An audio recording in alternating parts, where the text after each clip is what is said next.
Hi hello எல்லாருக்கும் வணக்கம். Welcome back to Chennai Oscar institute. நம்ம என்ன பண்ண போகிறோம் அப்படின்னா பார்க்கும்போது 11th 12th இருக்கக்கூடிய சிறப்பு தமிழ் பார்க்கும்போது நம்ம ஒரு சீரீஸ் மாதிரி எடுத்து கொண்டு போய் கவர் பண்ண போகிறோம். சரிங்களா? ஆமாம். இப்போ ரீசெண்டாக நடக்கிற எல்லா எக்ஸாம்லையுமே பார்க்கும்போது இப்போ நம்ம எல்லா பசங்களுமே 6th to 12th வரைக்கும் நியூ அண்ட் ஓல்டு புக்கை கவர் பண்ணிடுறாங்க. ஆனால் இதில் இருக்கக்கூடிய இந்த சிறப்பு தமிழ் நம்ம படிக்கிறதே இல்லை. ஆமாம். ஆனால் பார்க்கும்போது நம்ம இதுலேயும் கொஸ்டின் வருதா அப்படின்னா நிறையவே கொஸ்டின் எடுக்கிறாங்க. அதுலையும் குறிப்பாக பார்க்கும்போது 12th கம்பேர் பண்ணும்போது 11th மோஸ்ட் ஆஃப் கொஸ்டின் அதிகமாக கவர் பண்ணுற மாதிரி பார்க்கும்போது பசங்களும் சொல்கிறாங்க. சரிங்களா? அதெல்லாம் நம்ம என்ன பண்ண போகிறோம் அப்படின்னா அதிகமாக ஒரே வீடியோவில் எடுக்காமல் கொஞ்சமாக பார்க்கும்போது நம்ம சிறப்பு தமிழை ஆமாம் ஒரு சீரீஸ் மாதிரி எடுத்துகிட்டு போக போகிறோம். இதுக்கு நீங்கள் தொடர்ந்து பார்க்கும்போது சப்போர்ட் பண்ணுங்கள். ஆமாம். ஃபஸ்ட்டு லெசனில் பார்க்கும்போது நம்ம ஒரு குறிப்பிட்ட ஒரு பார்ட் மட்டும் தான் நம்ம பார்க்க போகிறோம். சரிங்களா? ஃபஸ்ட் லெசனே நம்ம ஒரு 3 பார்ட்டாக தான் நம்ம பிரித்து வச்சுருக்கோம். சரிங்களா?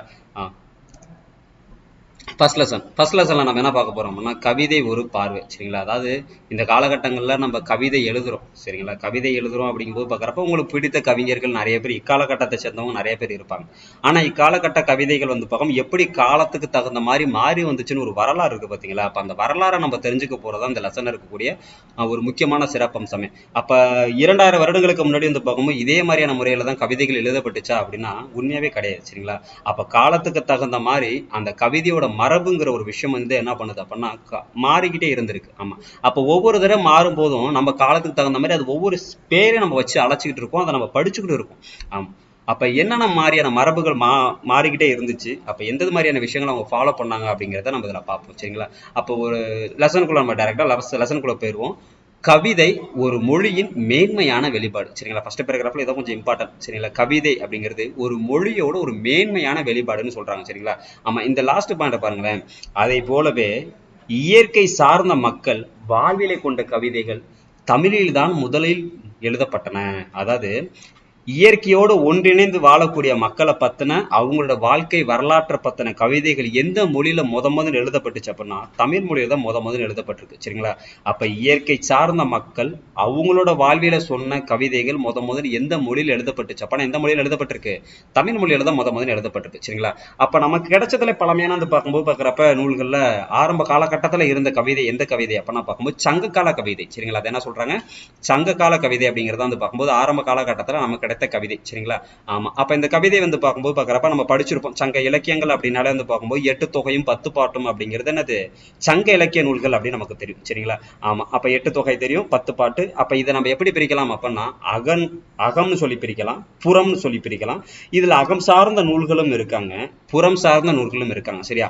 அகம்புறம் சார்ந்த நூல்களும் இருக்காங்க. சரிங்களா? அப்ப அந்த சங்க கால கவிதைகள் அகம்னா என்ன, புறம்னா என்ன, அதாவது ஆல்ரெடி படிச்சிருக்கவங்களுக்கு இதை பத்தின எக்ஸ்பிளனேஷன் பெருசா தேவைப்படாது. ஆனா இருந்தாலும் புதுசா பாக்குறவங்களுக்காக நான் சொல்றேன். அகம் அப்படிங்கிறது ஆமா ஒரு மாந்தர் அவங்களோட அகம் மனசுல அதாவது உள்ளத்துல இருக்கக்கூடிய அன்பான விஷயங்கள், காதல், கருணை, இது மாதிரி பார்க்க ரொம்ப சாஃப்டான கேரக்டராகவே இருக்கும். சரிங்களா? அப்ப அது மாதிரி இருக்கக்கூடிய விஷயங்களை பத்தி சொல்றது எது அப்படின்னா அகம். சரிங்களா? புறம் அப்படிங்கிறது வீரமான விஷயங்களை சொல்றது. சரிங்களா? அப்போ ஒரு மாந்தரோட அவங்களோட வாழ்க்கையில கொண்டாடப்படுற பார்க்குறப்ப வீரம். சரிங்களா? அவங்களோட வாழ்க்கையில இருக்கக்கூடிய வீரத்தை பத்தியும் அவர் செய்யக்கூடிய கொடை பத்தியும் அவரோட புகழ் பத்தியும். சரிங்களா? ஆமா ஆமா. இது மாதிரியான பண்புகளை பத்தி சொல்றது எது அப்படின்னா எது? புறநானூறு. அதை சரி புறநானூறு மீன்ஸ் பார்க்கும்போது புறநூல்கள் அப்படின்னு சொல்லலாம். சரிங்களா? அப்ப 8 தொகையும் 10 பாட்டும் நம்ம எடுத்தோம் அப்படின்னா அகம் சார்ந்த நூல்கள் இருக்கு, புறம் சார்ந்த நூல்கள் இருக்கு, அகம்புறம் சார்ந்த நூல்களும் இருக்கு. சரிங்களா? ஆமா. அப்படி இருக்கும்போது அகம் அப்படிங்கிறது பெரும்பாலும் பார்க்கும்போது சாஃப்டான கேரக்டரை, மென்மையான கேரக்டரை எடுத்து சொல்றது அகம். ஆமா. கொஞ்சம் வீரத்தன்மை மிக்கதாகவும் சரியா மற்றவங்களுக்கு உதவி செய்யறதை பத்தி சொல்றது புறம்னு நம்ம சொல்றோம். சரிங்களா? ஆமா. அப்ப இந்த 8 தொகையும் 10 பாட்டுகளும் பார்க்கும் பெரும்பாலும் என்ன பாவகையால சார் ஆயிருக்கும் அப்படின்னு நம்ம கேட்டோம் அப்படின்னா நமக்கு தெரியும் ஆசிரியப்பா, கலிப்பா, வஞ்சிப்பா. ஆமா. இது மாதிரியான பாவகைகள் பார்க்கும்போது இருக்கு அப்படின்னு நமக்கு தெரியும். வெண்பா. சரிங்களா? ஆமா. அப்ப இதுல வெண்பா மட்டும் வராதுப்பா. சரியா? சங்க இலக்கியங்களுக்கு யாரு வரமாட்டாங்க அப்படின்னா யாரு வரமாட்டாங்க? வெண்பா மட்டும் வரமாட்டாங்க. அப்ப அந்த வெண்பா பெரும்பாலும் யாருக்கு வருவாங்க அப்படின்னா 14 கீழ்கணக்கு நூல்கள் இருக்காங்க பாத்தீங்களா? ஆமா. அற இலக்கியங்கள் நம்ம சொல்லுவோம். சரிங்களா? அதை பின்னாடி பார்க்க போறோம். அவங்களுக்கு பெரும்பாலும் வெண்பா வருவாங்க. அப்ப சங்க இலக்கியங்கள்ல பெரும்பாலான நூல்கள் ஆசிரியப்பா, வகை சார்ந்தவை. ஆமா, சங்க இலக்கியங்கள்ல பெரும்பாலான நூல்கள் எந்த வகை சார்ந்தவை? ஆசிரியப்பா வகை சார்ந்தவை. அடுத்த கேட்டகரியில யார் இருக்கா அப்படின்னா வஞ்சிப்பா. ஆமா, கலித்தொகை மட்டும் என்ன பாவகையால் ஆனது? அப்ப என்ன பாவகையால் ஆனது? கலிப்பாவால ஆனது அப்படின்னு சொல்றாங்க. சரியா? அப்ப 8 தொகையும் 10 பாட்டும் சங்க இலக்கியங்கள்ல இருந்து பார்க்கும்போது அப்படின்னு நமக்கு தெரியும். அப்ப இவங்கள தான் நம்ம சங்க கால கவிதைகள் நம்ம சொல்றோம். 2 வகையா நம்ம பிரிக்கலாம். சரிங்களா? எத்தனை வகையா பிரிக்கலாம்? 2 வகையா பிரிக்கலாம். ஒன்னு அகம் சார்ந்த நூல்கள் இருக்கு. சரிங்களா? இன்னொன்னு வந்து பார்க்கும் புறம் சார்ந்த நூல்கள் இருக்கு. அகம் அப்படின்னா நமக்கு தெரியும், ஒருத்தரோட அன்பு, கருணை, இதை பத்தி சொல்றது அகம்னு நம்ம சொல்லுவோம். புறம்னு வந்து பார்க்கும்போது பார்க்குற அவங்களோட வீரம், கொடை, இதெல்லாம் பத்தி சொல்றது புறம் நம்ம சொல்லுவோம். சரிங்களா? அப்ப பெரும்பாலும் 8 தொகை நூல்கள்ல 10 பாட்டு நூல்கள்ல பயின்று வரக்கூடிய பாவகை இது அப்படின்னா ஃபர்ஸ்ட் ஆசிரியப்பா, 2வது வஞ்சிப்பா, லாஸ்ட் ஒன்னு கலிப்பா. அப்ப வெண்பா என்ன வராது? இதெல்லாம் வராது. சரிங்களா? அப்ப இந்த சங்க கால கவிதைக்கு எக்ஸாம்பிளா ஒண்ணு கொடுத்துருக்காங்க பாருங்க. அப்ப 8 தொகை அப்படின்னு ஆரம்பத்திலே ஒண்ணு சொல்லிட்டேனா? ஆமா. அப்ப அந்த 8 தொகையில ஒண்ணுதான் எது அப்படின்னா இந்த குறுந்தொகை. சரி, 8 தொகையில ஒண்ணு என்னது? இந்த குறுந்தொகை. சரிங்களா? ஆமா, இந்த குறுந்தொகை என்ன சொல்லுது அப்படின்னா சிறகிழந்த நாரை, அதான் பார்க்கும்போது ஒரு நாரை தன்னோட முதிய வயதுனால முதிய வயதுனால சிறகை இழந்துருச்சு. சரிங்களா? அப்ப அந்த சிறகு இழந்து போன நாரை வந்து அவங்களுக்கு ரொம்ப பிடித்த ஒரு உணவை கண்டு வந்து பார்க்கும்போது ஏக்கம் அடைஞ்சு அப்படியே ஏக்கத்தோட வந்து பார்க்கும்போது வெயிட் பண்ற மாதிரி வந்து பார்க்கும்போது ஒரு கவிதை இங்க வந்து கொடுத்துருக்காங்க. சரியா? அப்ப அந்த சிறகிழந்த நாரையாய் தலைவிக்காக அவன் வருந்துவதும் யாரு? தலைவன். சரிங்களா? அந்த சிறகிழந்த நாரை மாதிரி வருந்தினது இங்க யாரு அப்படின்னா யாரு? தலைவனுக்கு ஒவ்வாமையா வந்து பார்க்கும்போது சொல்லியிருக்காங்க. சரிங்களா? ஆமா. அப்ப இந்த பாடலை எழுதினது யாரு அப்படின்னா யார் எழுதியிருக்கா? பரணர் வந்து எழுதியிருக்காரு. சரிங்களா?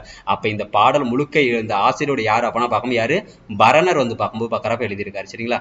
ஆமா. அப்ப இதுல என்ன சொல்லியிருக்காங்கன்னா குணக்கடல் திரையது பறைதபு நாரை திண்டேர் புறையன் தொண்டி முன்றுரை ஐயிரை ஆரிரை கண்வந்தாங்கு சேயுள் அரியோட் படர்தி நோயை நெஞ்சே நோயப்பால் ஓயே அப்படின்னு சொல்லி கொடுத்துருக்காங்க. சரிங்களா? ஆமா. அப்ப இதுல எக்ஸாம்பிள் என்ன சார் கொடுத்துருக்காங்க? இப்ப நமக்கு பாடலை படிக்கும் போது நமக்கு தெரியாது. சரிங்களா? ஆமா. ஆனா பாடலோட பொருள் நம்ம படிக்கும்போது பாடலை புரிஞ்சுக்க முடியும். இப்ப இதுல என்ன சொல்லியிருக்காங்கன்னா கீழ்கடலில் எழுந்த அலைக்கு அருகில் நின்ற முதுமையால் வயசான அந்த சிறைகிழந்த நாரை இருக்கு பாத்தீங்களா? அது என்ன ஆசைப்படுது அப்படின்னா சேரனோட வந்து பார்க்கும்போது பார்க்கறப்ப கடற்கரை இருக்கு பாத்தீங்களா? அவங்களோட துறைமுகத்தை நம்ம என்ன சொல்லுவோம்? தொண்டின்னு நம்ம சொல்லுவோம். சரிங்களா? அந்த தொண்டி அப்படிங்கிற நகர்ல கிடைக்கிறதுக்கே ரொம்ப அரிதா இருக்கக்கூடிய ஒரு உணவு எது அப்படின்னா ஐர மீன். சரிங்களா? அப்ப நமக்கு ஐர மீனா ரேட் அதிகமா இருக்கும். அந்த பிறர்க்கரிய உணவாகி அந்த ஐர மீனை பெறறதுக்கு சிறகிழந்து போன நாரை வந்து பார்க்கும்போது ஏக்கப்பட்டு வெயிட் பண்ணிக்கிட்டு இருந்துச்சான். அதே மாதிரி தலைவனுக்கு பிறர்க்கரியவளா இருக்கிறது யார் அப்படின்னா தலைவி. சரிங்களா? அவளை பெரும் பொருட்டு வந்து பார்க்கும்போது தலைவனோட நெஞ்சம் என்ன பண்ணிட்டு இருந்துச்சு அப்படின்னா வருந்திக்கிட்டு இருந்துச்சு அப்படின்னு சொல்லிட்டு உண்மையா கொடுத்திருக்காங்க. சரிங்களா? அப்ப இது கொஸ்டின் எப்படி சார் கேட்பாங்க அப்படின்னா சிறகிழந்த நாரையாய் தலைவிக்காக வருந்துவதை பற்றி குறிப்பிடும் நூல் எது அப்படின்னா எது சொல்லுது? குறுந்தொகை சொல்லுது. சரிங்களா? இல்ல இந்த பாடலை கொடுத்துட்டு இந்த பாடலோட ஆசிரியர் யாருன்னு சொல்லிட்டு என்ன பண்ணலாம்? டைரக்டா கொஸ்டின்ல கேட்கறதுக்கு பாசிபிள் இருக்கு. சரிங்களா? அவங்க எப்படி கேட்டாலும் நம்ம என்ன பண்ணிக்கணும்? அதுக்கு தகுந்த மாதிரியான தயாராகிக்கிறது நம்மளோட புத்திசாலித்தனம். சரிங்களா? சரி, அடுத்து பாருங்க. இப்ப நான் உங்களுக்கு இந்த பாடல் புரிஞ்சிருக்கும்னு நினைக்கிறேன். அடுத்து வந்து பார்க்கும்போது நீரும் நிலனும். இது நம்ம ஓல்டு ஸ்டூடெண்ட் படிச்சவங்களுக்கு மேபி நிறைய பேர் தெரிஞ்சிருக்கும். 8 தொகையில ஒண்ணுதான் வந்து பார்க்கும் எந்த நூல் அப்படின்னா புறநானூறு. சரிங்களா?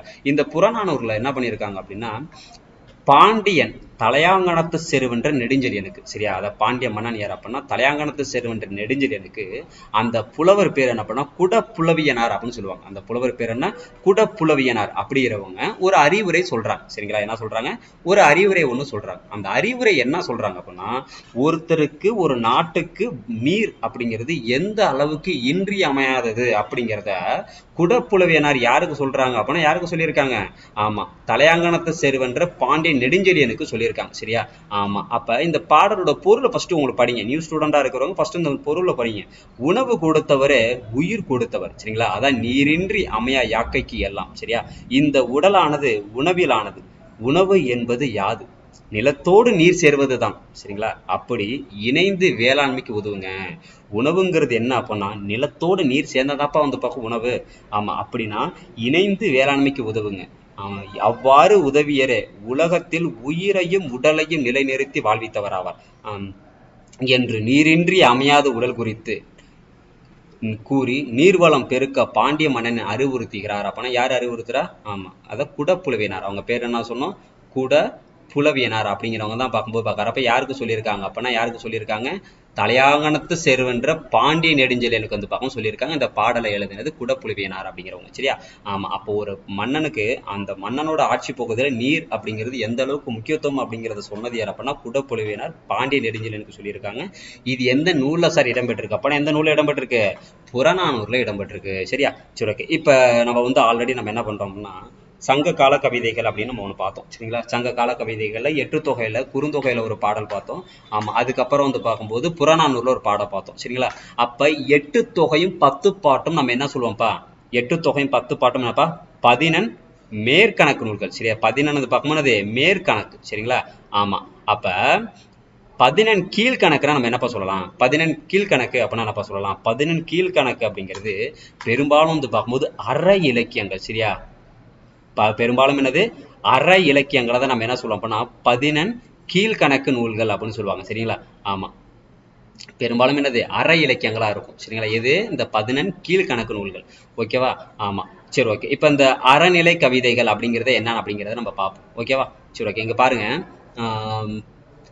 அறநிலை கவிதைகள் சங்கம் மருவிய காலகட்டத்தில். அப்ப சங்கம் மருவிய காலம் அப்படின்னா வந்து பார்க்கும்போது என்னது? ஆமா, அவங்களுக்கு அப்புறம் எழுந்ததுதான் 11 கீழ்கணக்கு நூல்கள். வாழ்வியல் அறங்களை பத்தி சொல்லுதான். சரியா? அப்ப நம்ம ஆல்ரெடி பார்த்துட்டோம். 11 மேற்கணக்கு நூல்கள் தான் 8 தொகையும் 10 பாட்டும். சரிங்களா? அப்ப 11 கீழ்கணக்கு நூல்கள் அப்படிங்கிறது வந்து பக்கம் என்னது? ஆமா, அது 18 நூல்கள் கீழே. அது எல்லாமே வந்து பக்கம் பெரும்பாலும் ஆரம்பத்துல சொன்ன அது என்ன பாவகைப்பா இருக்கும்? எல்லாமே வெண்பா. நம்ம படிச்சிருப்போம். திருக்குறள் வந்து பார்க்கும்போது பார்க்கறப்ப என்னது? குறள் வெண்பாவால் ஆயிருக்குப்பா. அதே மாதிரி நாலடியார் அப்படிங்கிறது என்னது? 400 வெண்பாக்களால் ஆயிருக்கு அப்படின்னு நம்ம படிச்சிருக்கோம். ஞாபகம் இருக்குங்களா? அப்ப அறநிலை கவிதைகள் பெரும்பாலும் என்ன பாவகைனா வெண்பாவால தான் இருக்கும். சரிங்களா? அப்ப இந்த அறநிலை கவிதைகள் அப்படிங்கிறது என்ன சார் அப்படின்னா ஒரு மனிதன் தன் வாழ்க்கையை எப்படி வாழணும்னு ஒரு விதிமுறைகள் இருக்கு. சரிங்களா? அதை கத்துக் கொடுக்கக்கூடியது தான் என்னது? இந்த அறநிலை கவிதைகள் அப்படின்னு நம்ம சொல்றோம். சரிங்களா? ஆமா, இவை வெண்பா என்னும் யாப்பு வகையில் அமைந்தவை. உலகளாவிய அறிஞர்கள் ஒப்பற்ற நூலென ஏற்றுக்கொள்ளப்பட்ட திருக்குறள் கீழ்கணக்கு நூல் ஒன்று குறிப்பிடத்தக்கது அப்படின்னு உங்களுக்கு தெரியும். சரிங்களா? ஆமா, இப்ப அந்த கவிதைகள் அறநிலை கவிதைகளுக்கு அடுத்து யார் வரா அப்படின்னா காப்பிய கவிதைகள். சரிங்களா? அப்ப இதுக்கு முன்னாடி வரைக்கும் என்ன பண்ணிருக்காங்க அப்படின்னா மன்னர்கள்ல தான் வந்து பக்கம் என்ன பண்ணிருக்காங்க? பாடிய காலம் அப்படின்னு சொல்றாங்க. சங்க காலம் அப்படின்னா பாண்டிய நெடுஞ்செழியனை பத்தி பாடினது. ஆமா, இது மாதிரி வந்து பார்க்கும்போது ஒவ்வொரு குறிப்பிட்ட ஒரு மன்னரை பத்தி பாடியிருப்பாங்க. சரிங்களா? ஆமா, அப்ப அந்த மன்னர்களை பாடிய காலம் மாறி இதுக்கப்புறம் யார பாடுறாங்க அப்படின்னா யார? குடிமக்களை கவிதையின் பாடுபொருளா வச்சு உருவானது தான் அது காப்பிய கவிதைகள். அப்ப குடிமக்கள் அப்படின்னா யாரு சார்? அப்படின்னா ஒண்ணும் இல்லை. இப்ப இந்த சிலப்பதிகாரம் மணிமேகலையை நம்ம சொல்றோம். குடிமக்கள் அப்படின்னா சாதாரண ஒரு மக்கள். சரிங்களா? அங்க வாழக்கூடிய ஒரு மக்கள். ஆமா, அப்படி இருக்கும்போது பாக்குறப்ப இதுல யார் யாரை எடுத்திருப்பாங்க? சிலப்பதிகாரத்துல ஒண்ணு கண்ணகி வந்து பார்க்கும்போது பாக்குறப்ப எடுத்திருப்பாங்க. சரிங்களா? யாரு? கண்ணகி பிளஸ் யாரு? கோவலன். சரிங்களா? ஆமா, அடுத்து யாரு? கோவலன். அப்ப இவங்க 2 பேர் எதனுடைய கதை மாந்தர்கள்? அப்பனா எதனுடைய கதை மாந்தர்கள்? சிலப்பதிகாரத்தோட கதை மாந்தர்கள். சரியா? மணிமேகலை அப்படி நம்ம எடுத்தோம் அப்படின்னா அந்த பக்கம் யார் எடுத்திருப்பாங்கன்னா மணிமேகலை தான். அப்ப இவங்கெல்லாம் வந்து அரசர்களா அப்படின்னா அரசர்கள் கிடையாது. சரிங்களா? பூம்புகார்ல இருக்கக்கூடிய சாதாரண ஒரு வணிகரோட வந்து பார்க்கும்போது பார்க்கறப்ப பையன் பொண்ணு தான் இவங்க 2 பேரும். சரிங்களா? அப்ப அவங்கள ஒரு கதாநாயகம் ஒரு ஹீரோயினியாவும் ஒரு ஹீரோவும் ப்ரொடக்ட் பண்ணி எடுக்கப்பட்டதுதான் அது இந்த காப்பியங்கள் அப்படின்னு சொல்றாங்க. அதான் மன்னர்களை பாடிய காலம் மாறி குடிமக்களை கவிதையின் பாடுபொருளாய் கொண்டிருந்தவை தமிழ் காப்பியங்கள். ஓகேவா? ஆமா, அப்ப காப்பிய கவிதைகள் வந்து பார்க்கணும். அப்ப இவங்க எதை சொல்றாங்க அப்படின்னா காதல், வீரம், அறம். சரியா? இப்ப இது எல்லாத்தையுமே பத்தி சொல்றாங்க. சரியா? அப்ப இதுல வந்து நம்ம சிலப்பதிகாரம் படிக்கும் போதே தெரியும். சரியா? ஆமா, அப்ப கண்ணகிக்கும் கோவலனுக்கும் வந்து பார்க்கும்போது காதல் இருக்கும். இந்த கண்ணகி வந்து பார்க்கும்போது பார்க்கறப்ப என்ன பண்ணி இருந்திருப்பாருன்னா மதுரையே வந்து பார்க்கும்போது பார்க்கறப்ப எரிச்சது அப்படிங்கிற வீரம் இருக்கும். ஆமா, அப்ப மணிமேகலையில வந்து பார்க்கும்போது அதுல என்ன சொல்லியிருப்பான்னா அறத்தை வந்து பார்க்கும்போது அதிகமா சொல்லி கொடுத்துருப்பாங்க. சரிங்களா? ஆமா, அப்ப இது மாதிரியான எல்லா விஷயங்களுமே காப்பிய கவிதைகளுக்குள்ள வந்து பார்க்கும்போது இருக்கு அப்படின்னு சொல்றாங்க. ஆமா, உரையோடு கலந்த கவிதைகளை அறிமுகம் செய்தவை இவை. அப்ப வந்து பார்க்கும்போது உரையோடு கலந்த கவிதைகள். அப்ப கவிதைகள் எல்லாமே எப்படி இருக்கும் அப்பன்னா பார்க்கும்போது உரையோடு இருக்குன்னு சொல்றாங்க. சரியா? ஆமா, அடுத்து இங்க பாருங்க. இப்ப நம்ம சொன்னோம் சிலப்பதிகாரம் மணிமேகலை. இப்ப அந்த மணிமேகலையில இருந்து ஒரு அருமையான வரி கொடுத்திருக்காங்க பாருங்களேன். மாந்தருக்கு அறமே நிலையானது என்பதை குறிக்கும் மணிமேகலை காப்பியத்தில் அமைந்த கவிதை இங்கு நோக்கத்தக்கது. சரியா? அப்போ ஒரு மாந்தருக்கு மனுஷனுக்கு என்னதான்ப்பா முக்கியம் அப்படின்னா அறம் தான் முக்கியமா. சரிங்களா? ஒருத்தருக்கு நீங்க செய்யக்கூடிய நல்ல விஷயங்கள் தான் அது நிலையானதுன்னு சொல்றாங்க. அதை எப்படி சொல்றாங்க பாருங்களேன். இளமையும் நில்லா யாக்கையும் நில்லா. அதாவது உன்கிட்ட இருக்கக்கூடிய இளமையும் நிலைச்சிருக்காது, உன்கிட்ட இருக்கக்கூடிய உடம்பு என்ன இருக்காது, நிலைச்சிருக்காது. வளவிய வான் பெரும் செல்வமும் நில்லா. நீ வான அளவுக்கு பார்க்கும்போது பார்க்கறப்ப செல்வம் வச்சிருந்தா கூட என்னது நிலைச்சிருக்காது. சரியா? ஆமா. ஆனா புத்தேல் உலகம் புதல்வரும் தாரார் மிக்க அறமே விழுதுணை ஆவது. அப்பனா என்ன சொல்றாங்க, அப்ப இந்த அறம் மட்டும்தான் உனக்கு என்னது, இந்த உலகம் முழுவதும் அழிஞ்சாலும் உன் கூட வர்றது எது அப்பனா இதுதான், இந்த அறம் மட்டும்தான் அப்படின்னு எந்த நூல் சொல்லுது, மணிமேகலையில. ஆமா, எந்த காதை சொல்லுது அப்பனா சிறைச்சை காதை சொல்லுதான்ப்பா. சரியா? மணிமேகலையில எந்த காதை சொல்லுது, சிறைச்சை காதை. நம்ம படிச்சிருப்போம் மணிமேகலை பார்க்கும்போது பார்க்கறப்ப அந்த அந்த அட்சய பாத்திரத்துல பார்க்கும்போது உணவிட்டது ஆதிரை, அது கொண்டு போய் யார்கிட்ட கொடுத்துருப்பாங்கன்னா அந்த சிறை கூட்டத்துல கொண்டு போய் கொடுத்துருப்பாங்க. நம்ம சொன்னோம்ல, அங்க இது மாதிரி சொல்லியிருப்பாங்க. சரிங்களா? சிறைச்சை காதையில பார்க்கும்போது யார் சொல்லியிருக்கா, இந்த மணிமேகலை நூல் பார்க்கும்போது பார்க்கறப்ப சொல்லியிருக்கு. சரிங்களா? சரி, ஓகே. அப்ப நம்ம சங்க கால கவிதைகள் பார்த்தோம். அதுக்கு அடுத்து பார்க்கும்போது பார்க்கறப்ப 14 கீழ்கணக்கு நூல்கள் அப்படின்னு சொல்லி பார்த்தோம். அற இலக்கியங்கள் அப்ப நம்ம பார்த்தோம். அவங்களுக்கு அடுத்து காப்பியங்கள் பார்த்தோம். சரிங்களா? அப்ப அடுத்து இந்த காப்பியங்களுக்கு அடுத்து உருவானது எது அப்படின்னா கவிதைகள். அதான் என்ன கவிதைகள், பக்தி கவிதைகள். சரிங்களா? ஆமா. அப்ப அந்த பக்தினாலே நம்ம யாரு மேல பக்தி அதிகமா இருக்கும், ஆமா, கடவுள் மேலதான் பக்தி அதிகமா இருக்கும். சரியா? கடவுளை நோக்கியதாக அமைந்திருந்தது. அப்ப காப்பிய கவிதைகளுக்கு பின் இயற்றப்பட்ட, அவங்களுக்கு அப்புறம் இயற்றப்பட்ட தமிழ் கவிதைகளோட பாடுபொருள் கடவுளை நோக்கியதாக அமைந்திருந்தது. சரியா? ஆமா. அப்ப முழுக்க முழுக்க பக்கம் யாரை கம்பேர் பண்ணியிருக்கும் அப்பனா யாரு, கடவுளை நோக்கியதான் இருந்திருக்கும். இறையுணர்வோடும் அன்போடும் அறத்தையும் இக்கால கவிதைகள் வெளிப்படுத்தின. சரியா? ஆமா. அப்ப இந்த காலகட்டத்துல இருக்கக்கூடிய கவிதைகள் எதை சொல்லுது அப்படின்னா இறை உணர்வு. அதை இறைவனோட பக்கம் உணர்வை பத்தியும், அவங்க மீது இருக்கக்கூடிய பக்கம் அன்பை பத்தியும், அவங்களால பெறக்கூடிய அறத்தை பத்தியுமே இந்த கால கவிதைகள் இந்த பக்தி இலக்க கவிதைகள் பக்கம் வெளிப்படுத்துற மாதிரி இருக்குன்னு சொல்றாங்க. சரியா? ஆமா. அப்ப இந்த பக்தி கவிதைகள் யார் ஏற்றுவா அப்படின்னா இறைவன் மீது யார் யாரெல்லாம் காதல் கொண்டிருக்காங்களோ அவங்க பக்கம் பக்தி மனம் வீசாம பார்க்கும்போது பார்க்கறப்ப என்ன பண்ணிட்டே இருப்பாங்க, எழுதிட்டே இருப்பாங்க. சரியா? அப்ப பக்தி கவிதைகள் அப்படிங்கிறது ஒண்ணும் கிடையாது, காப்பியத்துக்கு அப்புறம் அது என்னவா மாறுது அப்படின்னா பக்தி கவிதைகளா மாறுது. சரிங்களா? ஆமா. அப்ப இது முழுக்க முழுக்க யாரை பேஸ் பண்ணி இருக்கு அப்படின்னா கடவுளை பேஸ் பண்ணி தான் இருக்குன்னு சொல்றாங்க. மெயினா பார்க்கும்போது அப்ப இது எப்படி எழுதுறாங்கன்னா ஒண்ணு இறை உணர்வோடும் அன்பையும் அறத்தையும் இக்கால கவிதைகள் வெளிப்படுத்துது அப்படின்னு சொல்றாங்க. சரியா? ஆமா. அப்ப இது கொஞ்சம் முக்கியமானது, இதை நோட் பண்ணிக்கோங்க. அடுத்து இப்ப இந்த பக்தி கவிதைகளுக்கு அடுத்து யார் சார் வரா அப்படின்னா சிற்றிலக்கிய கவிதைகள் வராங்கப்பா. ஆமா. பக்தி கவிதைகளுக்கு அடுத்து யார் வரா, சிற்றிலக்கிய. நம்ம 96 வகை சிற்றிலக்கிய வகைகள் ஒன்று அப்ப நம்ம படிச்சிருப்போம். சரிங்களா? ஆமா. அப்ப இவங்களுக்கு அடுத்து வர்றது யார் அப்படின்னா சிற்றிலக்கிய கவிகள். அப்ப பக்தி வழியே பயணித்துக் கொண்டிருந்த தமிழ் கவிதைகள், சரியா, இது வரைக்கும் பாவம் கடவுளை நோக்கி போயிட்டு இருந்துச்சுல்ல. ஆமா. இதுக்கப்புறம் என்னவா மாறுது அப்படின்னா என்னவா மாறுது, சிற்றிலக்கியங்கள் என்னும் விமர்சன பாங்கு கொண்ட ஒரு புதிய வடிவில் மக்கள்கிட்ட பேச ஆரம்பிச்சுச்சான். ஆமா. இவங்களுக்கு அடுத்து பக்கம் என்ன கேட்டகரியில மாறுறாங்க அப்படின்னா என்ன கேட்டகரியில, சிற்றிலக்கியங்கள் அப்படிங்கிற ஒரு விமர்சன பாங்கு கொண்ட ஒரு புதிய வடிவத்துல மக்கள்கிட்ட பார்க்கும்போது பார்க்கறப்ப உள்ள நுழையுது. அப்ப சிற்றிலக்கியத்தோட வடிவங்கள் இருக்கு, சிற்றிலக்கியத்துன்னு சொல்லிட்டு சில வடிவங்கள் இருக்கு. அவங்க யார் யாரெல்லாம் புகழ்ந்து பாடுவாங்க அப்படின்னா இப்ப அங்க பாருங்களேன், சிற்றிலக்கியத்தோட வடிவங்கள் என்னன்னா கோவை. சரிங்களா? ஆமா. அடுத்தனது உலா, அடுத்து அந்தாதி. இது மூணுமே எதனுடைய வடிவங்கள், சிற்றிலக்கியத்திற்கான வடிவங்கள் அப்படின்னு சொல்றாங்க. சரியா? ஆமா. சிற்றிலக்கியம் இயற்றப்படணும் அப்படின்னா ஒண்ணு கோவை வடிவத்துல இருக்கலாம், உலாவா இருக்கலாம், இல்லைன்னா அது அந்தாதி இது மாதிரியான வடிவத்துல இவங்க யாரை சார் போட்டுருவாங்க அப்படின்னா கடவுளை போட்டுடலாம், அரசன், அடுத்து பார்க்கும்போது என்னது சிற்றரசர்கள், அடுத்து யாரு வள்ளல்கள், இவங்க எல்லாத்தையும் புகழ்ந்துருக்கும். சரிங்களா? ஆமா. நம்ம இதுக்கு முன்னாடி பக்தி இலக்கியம் அப்படிங்கிறது கடவுளை மட்டும் புகழ்ந்துச்சு. சரிங்களா? 8 தொகை 10 பாட்டு அப்படிங்கிறது பார்க்கும்போது பார்க்கறப்ப யாரை புகழ்ந்துச்சுன்னா அரசனை மட்டும் புகழ்ந்துச்சு. ஓகேவா? ஆமா. இதுக்கப்புறம் பார்க்கும்போது அப்ப இதுல இருக்கக்கூடிய இந்த சிற்றிலக்கியங்கள் கடவுளையும் புகழுது, அரசனையும் புகழுது, சிற்றரசர்கள் வள்ளல்கள் இவங்களையும் புகழ்ந்து பேசுறது அப்படின்னு சொல்றாங்க. அப்ப இது எல்லாமே சேர்ந்து புகழ்ந்து பாடுறது யார் அப்படின்னா சிற்றிலக்கியங்கள்.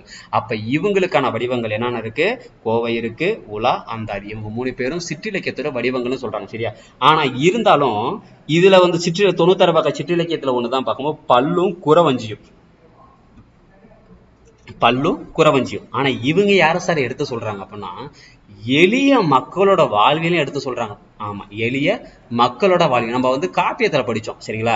ஆமா. மன்னரை மட்டும் பாடிக்கிட்டு இருந்த காலம் போய் குடிமக்களை பார்க்கும்போது பத்தி பாடுதுன்னு. ஆனா இங்க பல்லும் குறவஞ்சியும் எளிய மக்களோட வாழ்க்கையும் எடுத்து சொல்லுது அப்படின்னு சொல்றாங்க. அப்ப எல்லாமே வந்துட்டாங்க பாருங்களேன் சிற்று இலக்கியத்துக்குள்ள.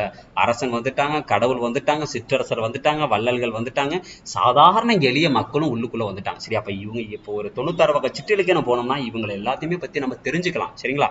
ஆமா. இப்ப இந்த சிற்றிலக்கிய கவிதைகள் அடுத்து என்ன கட்டத்துக்கு மாறுது அப்படின்னா தனிப்பாடற் கவிதைகள் அப்படிங்கிற கட்டத்துக்கு மாறுது. சரி, எந்த கட்டத்துக்கு மாறுது? தனிப்பாடற் கவிதைகள் அப்படிங்கிற ஒரு கட்டத்துக்கு வந்து பார்க்கும்போது பார்க்கறப்ப மாறுது அப்படின்னு சொல்றாங்க. சரியா? ஆமா. அப்போ வந்து பார்க்கும்போது நம்ம ஆல்ரெடி படிச்சிருப்போம். சிலேடை தனிப்பாடல் வந்து பார்க்கும்போது ஒரு நிமிஷம்ப்பா. இரட்டர் மொழிதல் அணி. ஆமா. அதுக்கப்புறம் இதுல ஸ்லேடைன்னு கூட சொல்லலாம். காளமேக புலவர் இதெல்லாம் பத்தி நம்ம படிச்சிருப்போம், ஞாபகம் இருக்கா? அப்ப புலவர் பெருமக்கள் தன்னோட கவி புலமை இருக்கு பாத்தீங்களா? ஆமா. அத வந்து நம்ம வந்து காட்டுறதுக்கு ஒரு தளமா எதை தான் யூஸ் பண்ணியிருக்காங்க அப்படின்னா பார்க்கும்போது எதை பேஸ் பண்ணியிருக்காங்க? தனிப்பாடலை பயன்படுத்தியிருக்காங்க. சரிங்களா? புலவர் பெருமக்கள் தம் கவி புலமையை காட்ட நல்லதொரு களமாக எதை பயன்படுத்துறாங்க? தனிப்பாடல்களை பயன்படுத்துறாங்க. சரியா? ஆமா. சிலேடை இருக்கு, விடுகதை இருக்கு, சொற்புதிர் இருக்கு போன்ற சிந்தைக்கு விருந்தாகும் வகையில் புலவர் பெருமக்கள் பாடி சென்ற பாடல்கள் தனிப்பாடல் திரட்டுகளாக நமக்கு கிடைக்குது. ஒன்றும் கிடையாது. இப்போ தனிப்பாடல் அப்படிங்கிறது வந்து பார்க்கும்போது குறிப்பாக வந்து பார்க்கும்போது இத்தனை பேர் எழுதுனாங்க அப்படின்லாம் இல்லை. சரிங்களா? ஆமாம். இது வந்து பார்க்கும்போது புலவர் நிறையா பேர் வந்து பார்க்கும்போது எழுதியிருக்காங்க தனிப்பாடல். ஆமாம். வித்தியாசமாக இருக்கக்கூடிய நிறைய புலவர்கள் வந்து பார்க்கும்போது எழுதுனா தொகுப்பை தான் நம்ம என்ன சொல்கிறோம் அப்படின்னா தனிப்பாடல் அப்போ நம்ம சொல்கிறோம். சரிங்களா? ஆமாம். அப்போ இது எல்லாத்தையுமே சேர்த்து தொகுத்து அது எல்லாத்தையும் பற்றி சொல்லலாம். ஓகேவா? ஆமாம். அது எல்லாத்தையும் சேர்த்து தொகுத்து நம்ம என்ன வச்சுருக்கோம் அப்படின்னா பார்க்கும்போது தனிப்பாடலாம் நம்ம வச்சுருக்கோம். இப்போ இவங்களுக்கு அடுத்து தமிழ் கவிதையின் மரபு வடிவம். சரிங்களா? தமிழ் யாப்பிலக்கணத்தின்படி எழுத்து, அதாவது வந்து பார்க்கும்போது தமிழ் கவிதையோட மரபு வடிவம் பாருங்களேன். மரபு வடிவம் அப்படின்னா இப்ப இந்த கவிதைக்கான மரபு என்ன அப்படின்னு வச்சுக்கலாம், யாப்பிலக்கணத்தை நம்ம ஃபாலோ பண்ணுவோம். யாப்பிலக்கணம் 6 வகைப்படும் நம்ம படிச்சிருப்போம், ஞாபகம் இருக்குங்களா? என்னென்ன இருக்கு? எழுத்து இருக்கு, அசை, சீர், தலை, அடி, தொடை அப்படின்னு சொல்லிட்டு வந்து பார்க்கும். யாப்பிலக்கணம் எத்தனை வகைப்படும் அப்படின்னா எத்தனை வகையை பிரிக்கலாம்? 6 வகையை பிரிக்கலாம். சரியா? ஆமா. அப்ப நான் ஒவ்வொரு இலக்கணத்தை நான் எழுதும் போதும் இதுல இருக்கக்கூடிய ஃபார்முலாஸ் நான் என்ன பண்ணணும் அப்படின்னா சில சொல்லக்கூடிய அதுக்கு நடைமுறைகள் இருக்குல்ல, அதை நான் என்ன பண்ணணும்? ஆமா, கடைபிடிச்சு எழுதுனேன் அப்படின்னா தமிழ் கவிதையோட மரபு வடிவத்தை நம்ம அதுக்கு தகுந்த மாதிரியான நூல்களை என்னால எழுத முடியும். சரிங்களா? ஆமா. ஆகிய கூறுகளுடன் அமைந்த பாவினங்களை தான் நம்ம என்ன சொல்றோம்? மரபு பாடல். அதுல இருக்கக்கூடிய பாரம்பரியமா, அதாவது வந்து பார்க்கும்போது பார்க்குறப்ப அதில் இருக்கக்கூடிய ஃபார்முலா நான் கரெக்டாக யூஸ் பண்ணேன் அப்படின்னா அதை தான் நம்ம என்ன சொல்றோம்? மரபு பாடல். சங்க காலம் தொடங்கி இன்றைய நவீன காலம் வரையிலும் மரபு கவிதைகள் தொடர்ந்து எழுதப்பட்டு வருது. அப்ப இப்பயும் மரபு கவிதைகள் எழுதுறாங்களா சார் அப்படின்னா எழுதுறாங்க. சரிங்களா? ஆமா. அப்ப இதுல என்னென்ன வடிவங்களை பயன்படுத்துறாங்க அப்படின்னா நம்ம ஆல்ரெடி படிச்சோம். சரிங்களா? அதை சங்க இலக்கியத்தை பொறுத்த வரைக்கும் ஆசிரியப்பா வஞ்சிப்பா கலிப்பா தான் இருக்கணும். அப்ப இதுல என்னென்ன வருது? வெண்பா வந்துருது, ஆசிரியப்பா வந்துருது, வஞ்சிப்பா வந்துருது, பிளஸ் என்னது? கலிப்பாவும் வந்துருது. சரி, அப்ப எல்லாமே கலந்த வடிவங்கள்ல யாரு கிடைக்கிறா அப்படின்னா தமிழ் கவிதையோட மரபு வடிவம் கிடைக்குது. சரிங்களா? ஆமா. அடுத்து வந்து பார்க்கும்போது கன்னி, சிந்து, தெம்மாங்கு, கும்மி, சரியா, போன்ற வடிவங்களிலும் மரபு கவிதைகள் அமைகின்றன அப்படின்னு சொல்றாங்க. சரியா? அப்ப மரபு கவிதைனா ஒண்ணும் இல்லம்மா, அதாவது மரபு கவிதை அப்படிங்கிறது என்னன்னா அந்த யாப்பிலக்கணம் 6 இருக்குல்ல, அதை வச்சு அதுக்கு தகுந்த அவங்க சொல்லக்கூடிய சில ஃபார்முலாஸ் இருக்கு பாத்தீங்களா, இதுக்கு நான் இப்படிதான் பயன்படுத்தணும்னு ஒண்ணு இருக்குல்ல, நேரசை நிறையசை நம்ம சொல்லுவோம்ல. ஆமா. இது மாதிரி அவங்க சொல்லக்கூடிய அந்த ஃபார்முலா கரெக்டா யூஸ் பண்ணி நான் எழுதுனேன் அப்படின்னா தமிழ் கவிதையோட மரபு வடிவம் நமக்கு கிடைச்சிரும் அப்படின்னு சொல்றாங்க. ஆமா. 1 minute. ஓகே, சரி. இப்ப அடுத்து பாருங்க, புதிய வடிவ முன்னெடுப்புகள். சரிங்களா? இப்ப இதுக்கு அடுத்துக்கு வந்து பார்க்கும்போது பார்க்குற தொல்காப்பியர் ஒன்று சொல்லியிருக்காரு பாருங்களேன். காலத்திற்கு காலம் செய்யுள் மாற்றங்கள் ஏறலாம். சரியா? காலத்துக்கு காலமா இருந்து பக்கம் என்ன பண்ணலாம்? செய்யுள்கள் வந்து பக்கம் மாறிக்கிட்டே இருக்கலாம். தமிழ் வளர்ச்சிக்கு இத்தகைய மாற்றங்கள் பயன்படுற மாதிரி இருந்துச்சுன்னு வச்சுக்கோங்களேன், நீங்க அவற்றை ஏற்றுக்கொள்வதில் என்ன கிடையாது, தவறே இல்லை அப்படின்னு சொன்னது யார் அப்பனா? யார் சொல்றா? ஆமா. யார் சொல்றா? தொல்காப்பியர் வந்து பார்க்கும்போது சொல்றாரு. சரியா? அப்ப காலத்துக்கு காலம் வந்து பார்க்கும்போது கண்டிப்பா சேஞ்சஸ் நடக்கும் தான்ப்பா, இல்லைன்னு நான் சொல்லலப்பா. ஆனா அதுக்கு சப்போஸ் வந்து பார்க்கும்போது அது மாத்துறதுக்கான அவசியம் தேவைப்படுது அப்படின்னா அதை நம்ம ஏத்துக்கிறதுல தப்பு இல்லை அப்படின்னு சொன்னது யார் அப்பனா? யார் சொல்றா? தொல்காப்பியர் வந்து பார்க்கும்போது பார்க்குறப்ப சொல்றாரு. சரியா? அதை எதிர சொல்றாரு அப்படின்னா விருந்தே தானும் புதுவது புனைந்த யாப்பின் மேற்றே அப்படிங்கிற நூல் வந்து பார்க்கும்போது பார்க்குறப்ப எது? தொல்காப்பியத்தில் வந்து பார்க்கும்போது இந்த விஷயத்த அவர் மென்ஷன் பண்ணியிருக்காரு. சரிங்களா? ஆமா. சரி, ஓகே. அடுத்து பாருங்க, அப்ப இதுல விருந்துங்கிறதுக்கு என்ன மீனிங் சார் அப்படின்னா இதுல விருந்துங்கிறதுக்கு என்ன மீனிங்கா? புதுமை அப்படின்னு மீனிங்கா. சரியா? விருந்துங்கிறதுக்கு என்ன மீனிங்? புதுமை அப்படின்னு சொல்லிட்டு மீனிங். சரிங்களா? ஆமா. சரி, ஓகே. 19ஆம் நூற்றாண்டு இறுதியிலும் 20ஆம் நூற்றாண்டோட தொடக்கத்திலும் உலகளவில் தோன்றிய இலக்கிய மறுமலர்ச்சியின் காரணமாக கவிதையின் வடிவத்திலும் பாடுபொருளில் மாற்றம் ஏற்பட்டது. சரி, அதில் ஜஸ்ட் ரீட் மட்டும் பண்ணுங்க. இப்போ இதில் என்ன வேற என்ன கொடுத்துருக்காங்க அப்படின்னா, தனி மனித வாழ்வில் சமூக வாழ்வியல் போன்றவை நவீன கவிதைகளின் பாடுபொருளாயினும். அப்போ தனி மனித வாழ்க்கையில் தனி மனித வாழ்வியல் சமூக வாழ்வியல் போன்றவை நவீன கவிதைகளோட பாடுபொருள் எது அப்போ நான் பார்க்கணும். இந்த காலகட்டத்தில் மக்களோட பாடுபொருளா எதை எடுத்துக்கிறாங்க அப்படின்னா, எதை எடுத்துக்கிறாங்க? ஒன்று தனி மனிதனோட வாழ்வியல் எடுத்துக்கிறாங்க, இல்லைன்னா சமூக வாழ்வியலை எடுத்துக்கிறாங்க. சரியா, இது ரெண்டுமே இப்போதைக்கு இருக்கக்கூடிய நவீன கவிதைகளோட பாடுபொருளா இருக்கு. புது கவிதை, ஹைக்கூ, லிமரைக்கு, சென்றியு, குக்கு என நவீன வடிவங்களிலும் தமிழ் கவிதைகள் பயணிக்க தொடங்கின. இப்போ இதெல்லாம் பத்தி நம்ம என்ன பண்ண போறோம் அப்படின்னா பார்க்க போறோம். சரிங்களா, பார்க்காம இருக்க போறது இல்லை, இது எல்லாத்தையுமே நம்ம பார்க்க தான் போறோம். ஓகேவா? சரி, ஓகே. இப்போ பாருங்க, அப்ப இதுல புது வடிவ முன்னெடுப்புகள் அப்படின்னா இதுக்கு முன்னாடி இருந்ததை நம்ம என்ன பண்றோம்னா காலத்துக்கு தகுந்த மாதிரி வியாபாரத்தை மாத்திக்கணும்னு அஜித் சொல்லியிருப்பார்ல, அது மாதிரி காலத்துக்கு தகுந்த மாதிரி செய்யலி மாத்திக்கலாம் அப்படின்னு சொன்னது இங்க தொல்காப்பியர் சொல்லியிருக்காரு. ஆமா ஆமா, அதுக்கு தகுந்த மாதிரி பார்க்கும்போது நவீன கவிதைகள் எதெல்லாம் பாடுபொருளா வச்சிருக்கு அப்படின்னா, தனி மனித வாழ்வியல் சமூக வாழ்வியல் போன்றவை நவீன கவிதைகளோட பாடுபொருளா இருந்திருக்கு. அப்ப நவீன கவிதைகளும் எதை சார் நவீன கவிதை நம்ம சொல்றோம் அப்பனா, புது கவிதைமா ஆமா, ஹைக்கூ, லிமரைக்கு, அடுத்தனது சென்றியு, குக்கு. சரியா, இது எல்லாமே நவீன வடிவங்களோட தமிழ் கவிதைகள் அப்படின்னு சொல்றாங்க. இப்ப ஃபர்ஸ்ட் பார்ப்போம் புது கவிதை என்னன்னா பாத்துறோமா? ஆமா, ஓகே. ஃபர்ஸ்ட் புது கவிதை தொன்று தொட்டு வரும் மரபு வடிவத்துல நம்ம அங்க பார்த்தோம், ஞாபகம் இருக்குங்களா?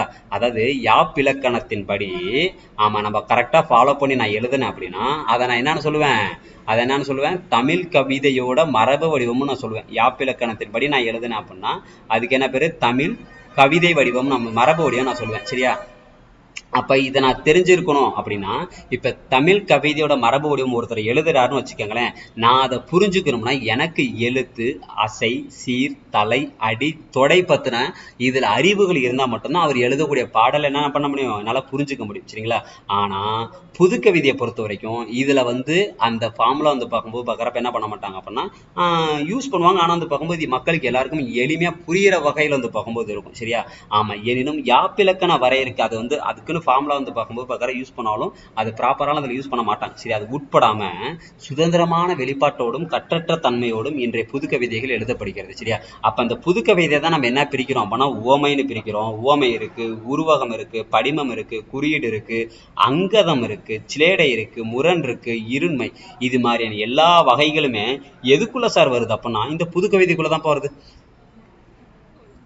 எல்லாமே இதுக்குள்ளதான் வருது, இந்த புது கவிதைக்குள்ளதான் வருது. சரியா, ஆமா. அப்படி இருக்கும்போது பாக்குறப்ப அப்ப இத பத்தி புது கவிதை அப்படின்னா என்னது இங்க கொடுத்துருக்காங்க பாருங்க. யாப்பிலக்கணம் அறிந்தவருக்கு மட்டுமே என்றிருந்த கவிதையோட தன்மையை மாற்றி, யாப்பிலக்கணத்தை படிச்சவனுக்கு மட்டும்தான் பார்க்கும்போது பாக்குறப்ப இது புரியும் அப்படிங்கிற நிலைமைய மாத்தி, ஆமா, எளிய வகையில மக்கள் எல்லாத்துக்கும், அது யாரு? பொது வாசகர்களுக்கும் கவிதையை படிக்கவும் படைக்கவும் புது கவிதை வாய்ப்பளிக்கிறது. அப்போ பொது வாசகர்கள் அப்படின்னா யாரு வேணாலும் என்ன பண்ணலாம், இந்த நூலை படிச்சீங்க அப்படின்னா ஈஸியா புரியும். சரி, அதுக்கு பாரதியார் என்ன சொல்லியிருக்காரு அப்படின்னா, புதிது புதிது புதிதுன்னு வந்தாலே யாருதான்? பாரதியார் அப்படின்னு சொல்லி படிச்சுக்கோங்க. சரியா, படிக்கும்போது புதிது புதிது பாரதியார், அப்ப சுவை புதிது, பொருள் புதிது, வளம் புதிது, சொற்புதிது, ஜோதி மிக்க நவகவிதை அப்படின்னு சொன்னது யார் அப்படின்னா யார் சொல்லியிருக்கா?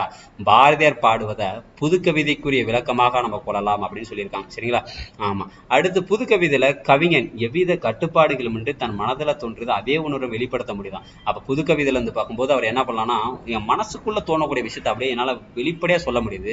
அப்ப சமூக அவலங்கள், அதுல சமூக அவலத்தை பத்தி சொல்றாங்க, இன்னைக்கு நடக்கக்கூடிய நிகழ்வுகளை பத்தி சொல்றாங்க, எதிர்பார்ப்புகளை பத்தி சொல்றாங்க, இலக்குகள் என அனைத்துமே இங்க என்னவா இருக்கு அப்ப என்னவா இருக்கு? பாடுபொருளா இருக்கு அப்படின்னு சொல்றாங்க. சரியா, ஆமா. இப்ப நமக்கு புது கவிதைனாலே உங்களுக்கு ஆல்ரெடி ஞாபகம் வந்திருக்கும். சரிங்களா, ஆமா. புது கவிதை பார்க்கும்போது தமிழ்ல அறிமுகம் செஞ்சது யார் அப்படின்னா யாரு செஞ்சிருப்பா? ஆமா, நம்ம பாரதியார் அவர்களை தான் பார்க்குறப்ப செஞ்சிருப்பார். அவரு பார்க்கும் வால்பிட் மேன் அப்படிங்கக்கூடிய ஒருத்தரை பார்த்து பார்க்கும் இன்ஸ்பிரேஷன் ஆகி அதுல இருந்து பார்க்கும்போது பார்க்குறப்ப நம்மள என்ன பண்ணிருப்பானா புது கவிதை பக்கம் அறிமுகம் செஞ்சிருப்பாரு. சரியா, அப்ப பாரதியார் தான் முதல்ல தமிழ் கவிதைகள்ல என்ன பண்ணிருக்காரு? புதிய முயற்சிகளை கொண்டு வந்திருப்பார். சரியா, முதல்ல பார்க்கும்போது கவிதைகள்ல தமிழ் கவிதைகளை புதிய முயற்சிகளை மேற்கொண்டவர் யாருன்னா பாரதி. ஆமா, கவிதை வடிவம் தமிழில் மரபான செய்யுள் வடிவமும் நாட்டார் பாடல்களின் ஓசிய வடிவமும் கலந்தது. அப்ப இதுல என்ன பண்ணியிருக்காரு? ஆமா, அவரோட கவிதை வடிவம் எப்படி இருக்கு அப்படின்னா தமிழோட மரபான செய்யுள் வடிவம் நம்ம சொன்னோம், அதை யாப்பிலக்கணத்தை ஃபாலோ பண்ணணும், அதுவும் இருக்கான். இது போக நாட்டார் பாடல். நாட்டார் பாடல்னா நாட்டுப்புற பாடல். சரிங்களா? அப்ப அந்த யாப்பிலக்கணத்தையும் ஃபாலோ பண்றாரு. பிளஸ் வந்து பார்க்கும்போது நாட்டுப்புற இலக்கியம் அப்படிங்கிறது மக்களுக்கு எளிதா போய் சேரும்ல, அதையும் அவர் பயன்படுத்துறாரு. சரியா? அப்படிங்கும் போது மக்கள் மத்தியில இவருக்கு என்ன கிடைக்குது? ஆமா, இவரோட பாடல் மக்கள் மத்தியில வந்து பார்க்கும்போது ரொம்ப ஃபேமஸா போய் வந்து பார்க்கும் ரீச் ஆகுது. சரியா? ஆமா, கலந்தது என்றாலும் உலக அளவில் தோன்றிய ஆமா நவீன கவிதை போக்கை உள்வாங்கி கொண்டு அவர் உள்ளடக்கம், வடிவம் என ரெண்டுலையுமே மரபுக்கும் புது கவிதைக்கும் பாலமாக திகழ்ந்தார் அப்படின்னு சொல்லி கொடுத்திருக்காங்க. சரியா? ஆமா, அப்ப நவீன கவிதை போக்கினை உள்வாங்கி கொண்ட அவர் உள்ளடக்கம், வடிவம் இரண்டிலும் மரபுக்கும் புது கவிதைக்கும் பாலமாக இருந்தது யாருப்பா அப்படின்னு சொல்லி கொஸ்டின் கேட்பாங்க. சரியா? மரபுக்கும் புது கவிதைக்கும் பாலமாக திகழ்ந்தவர் யார் அப்பனா யாரு? பாரதியார். சரியா? யாரு? பாரதியாரை சொல்லணும். சரிங்களா? ஆமா, அடுத்து வந்து பாருங்க பாரதியார். சரியா? ஆமா, இவர் வந்து பார்க்கும்போது ஃபர்ஸ்ட் காட்சி என்ற தலைப்பில் எழுதிய கவிதை தமிழ்ல புதுமையான வடிவத்தில் அமைந்த முதல் வசன கவிதை. சரியா? தமிழோட முதல் வசன கவிதை எது அப்பனா எது? தமிழில் முதல் வசன கவிதை எது அப்பனா காட்சி. சரியா?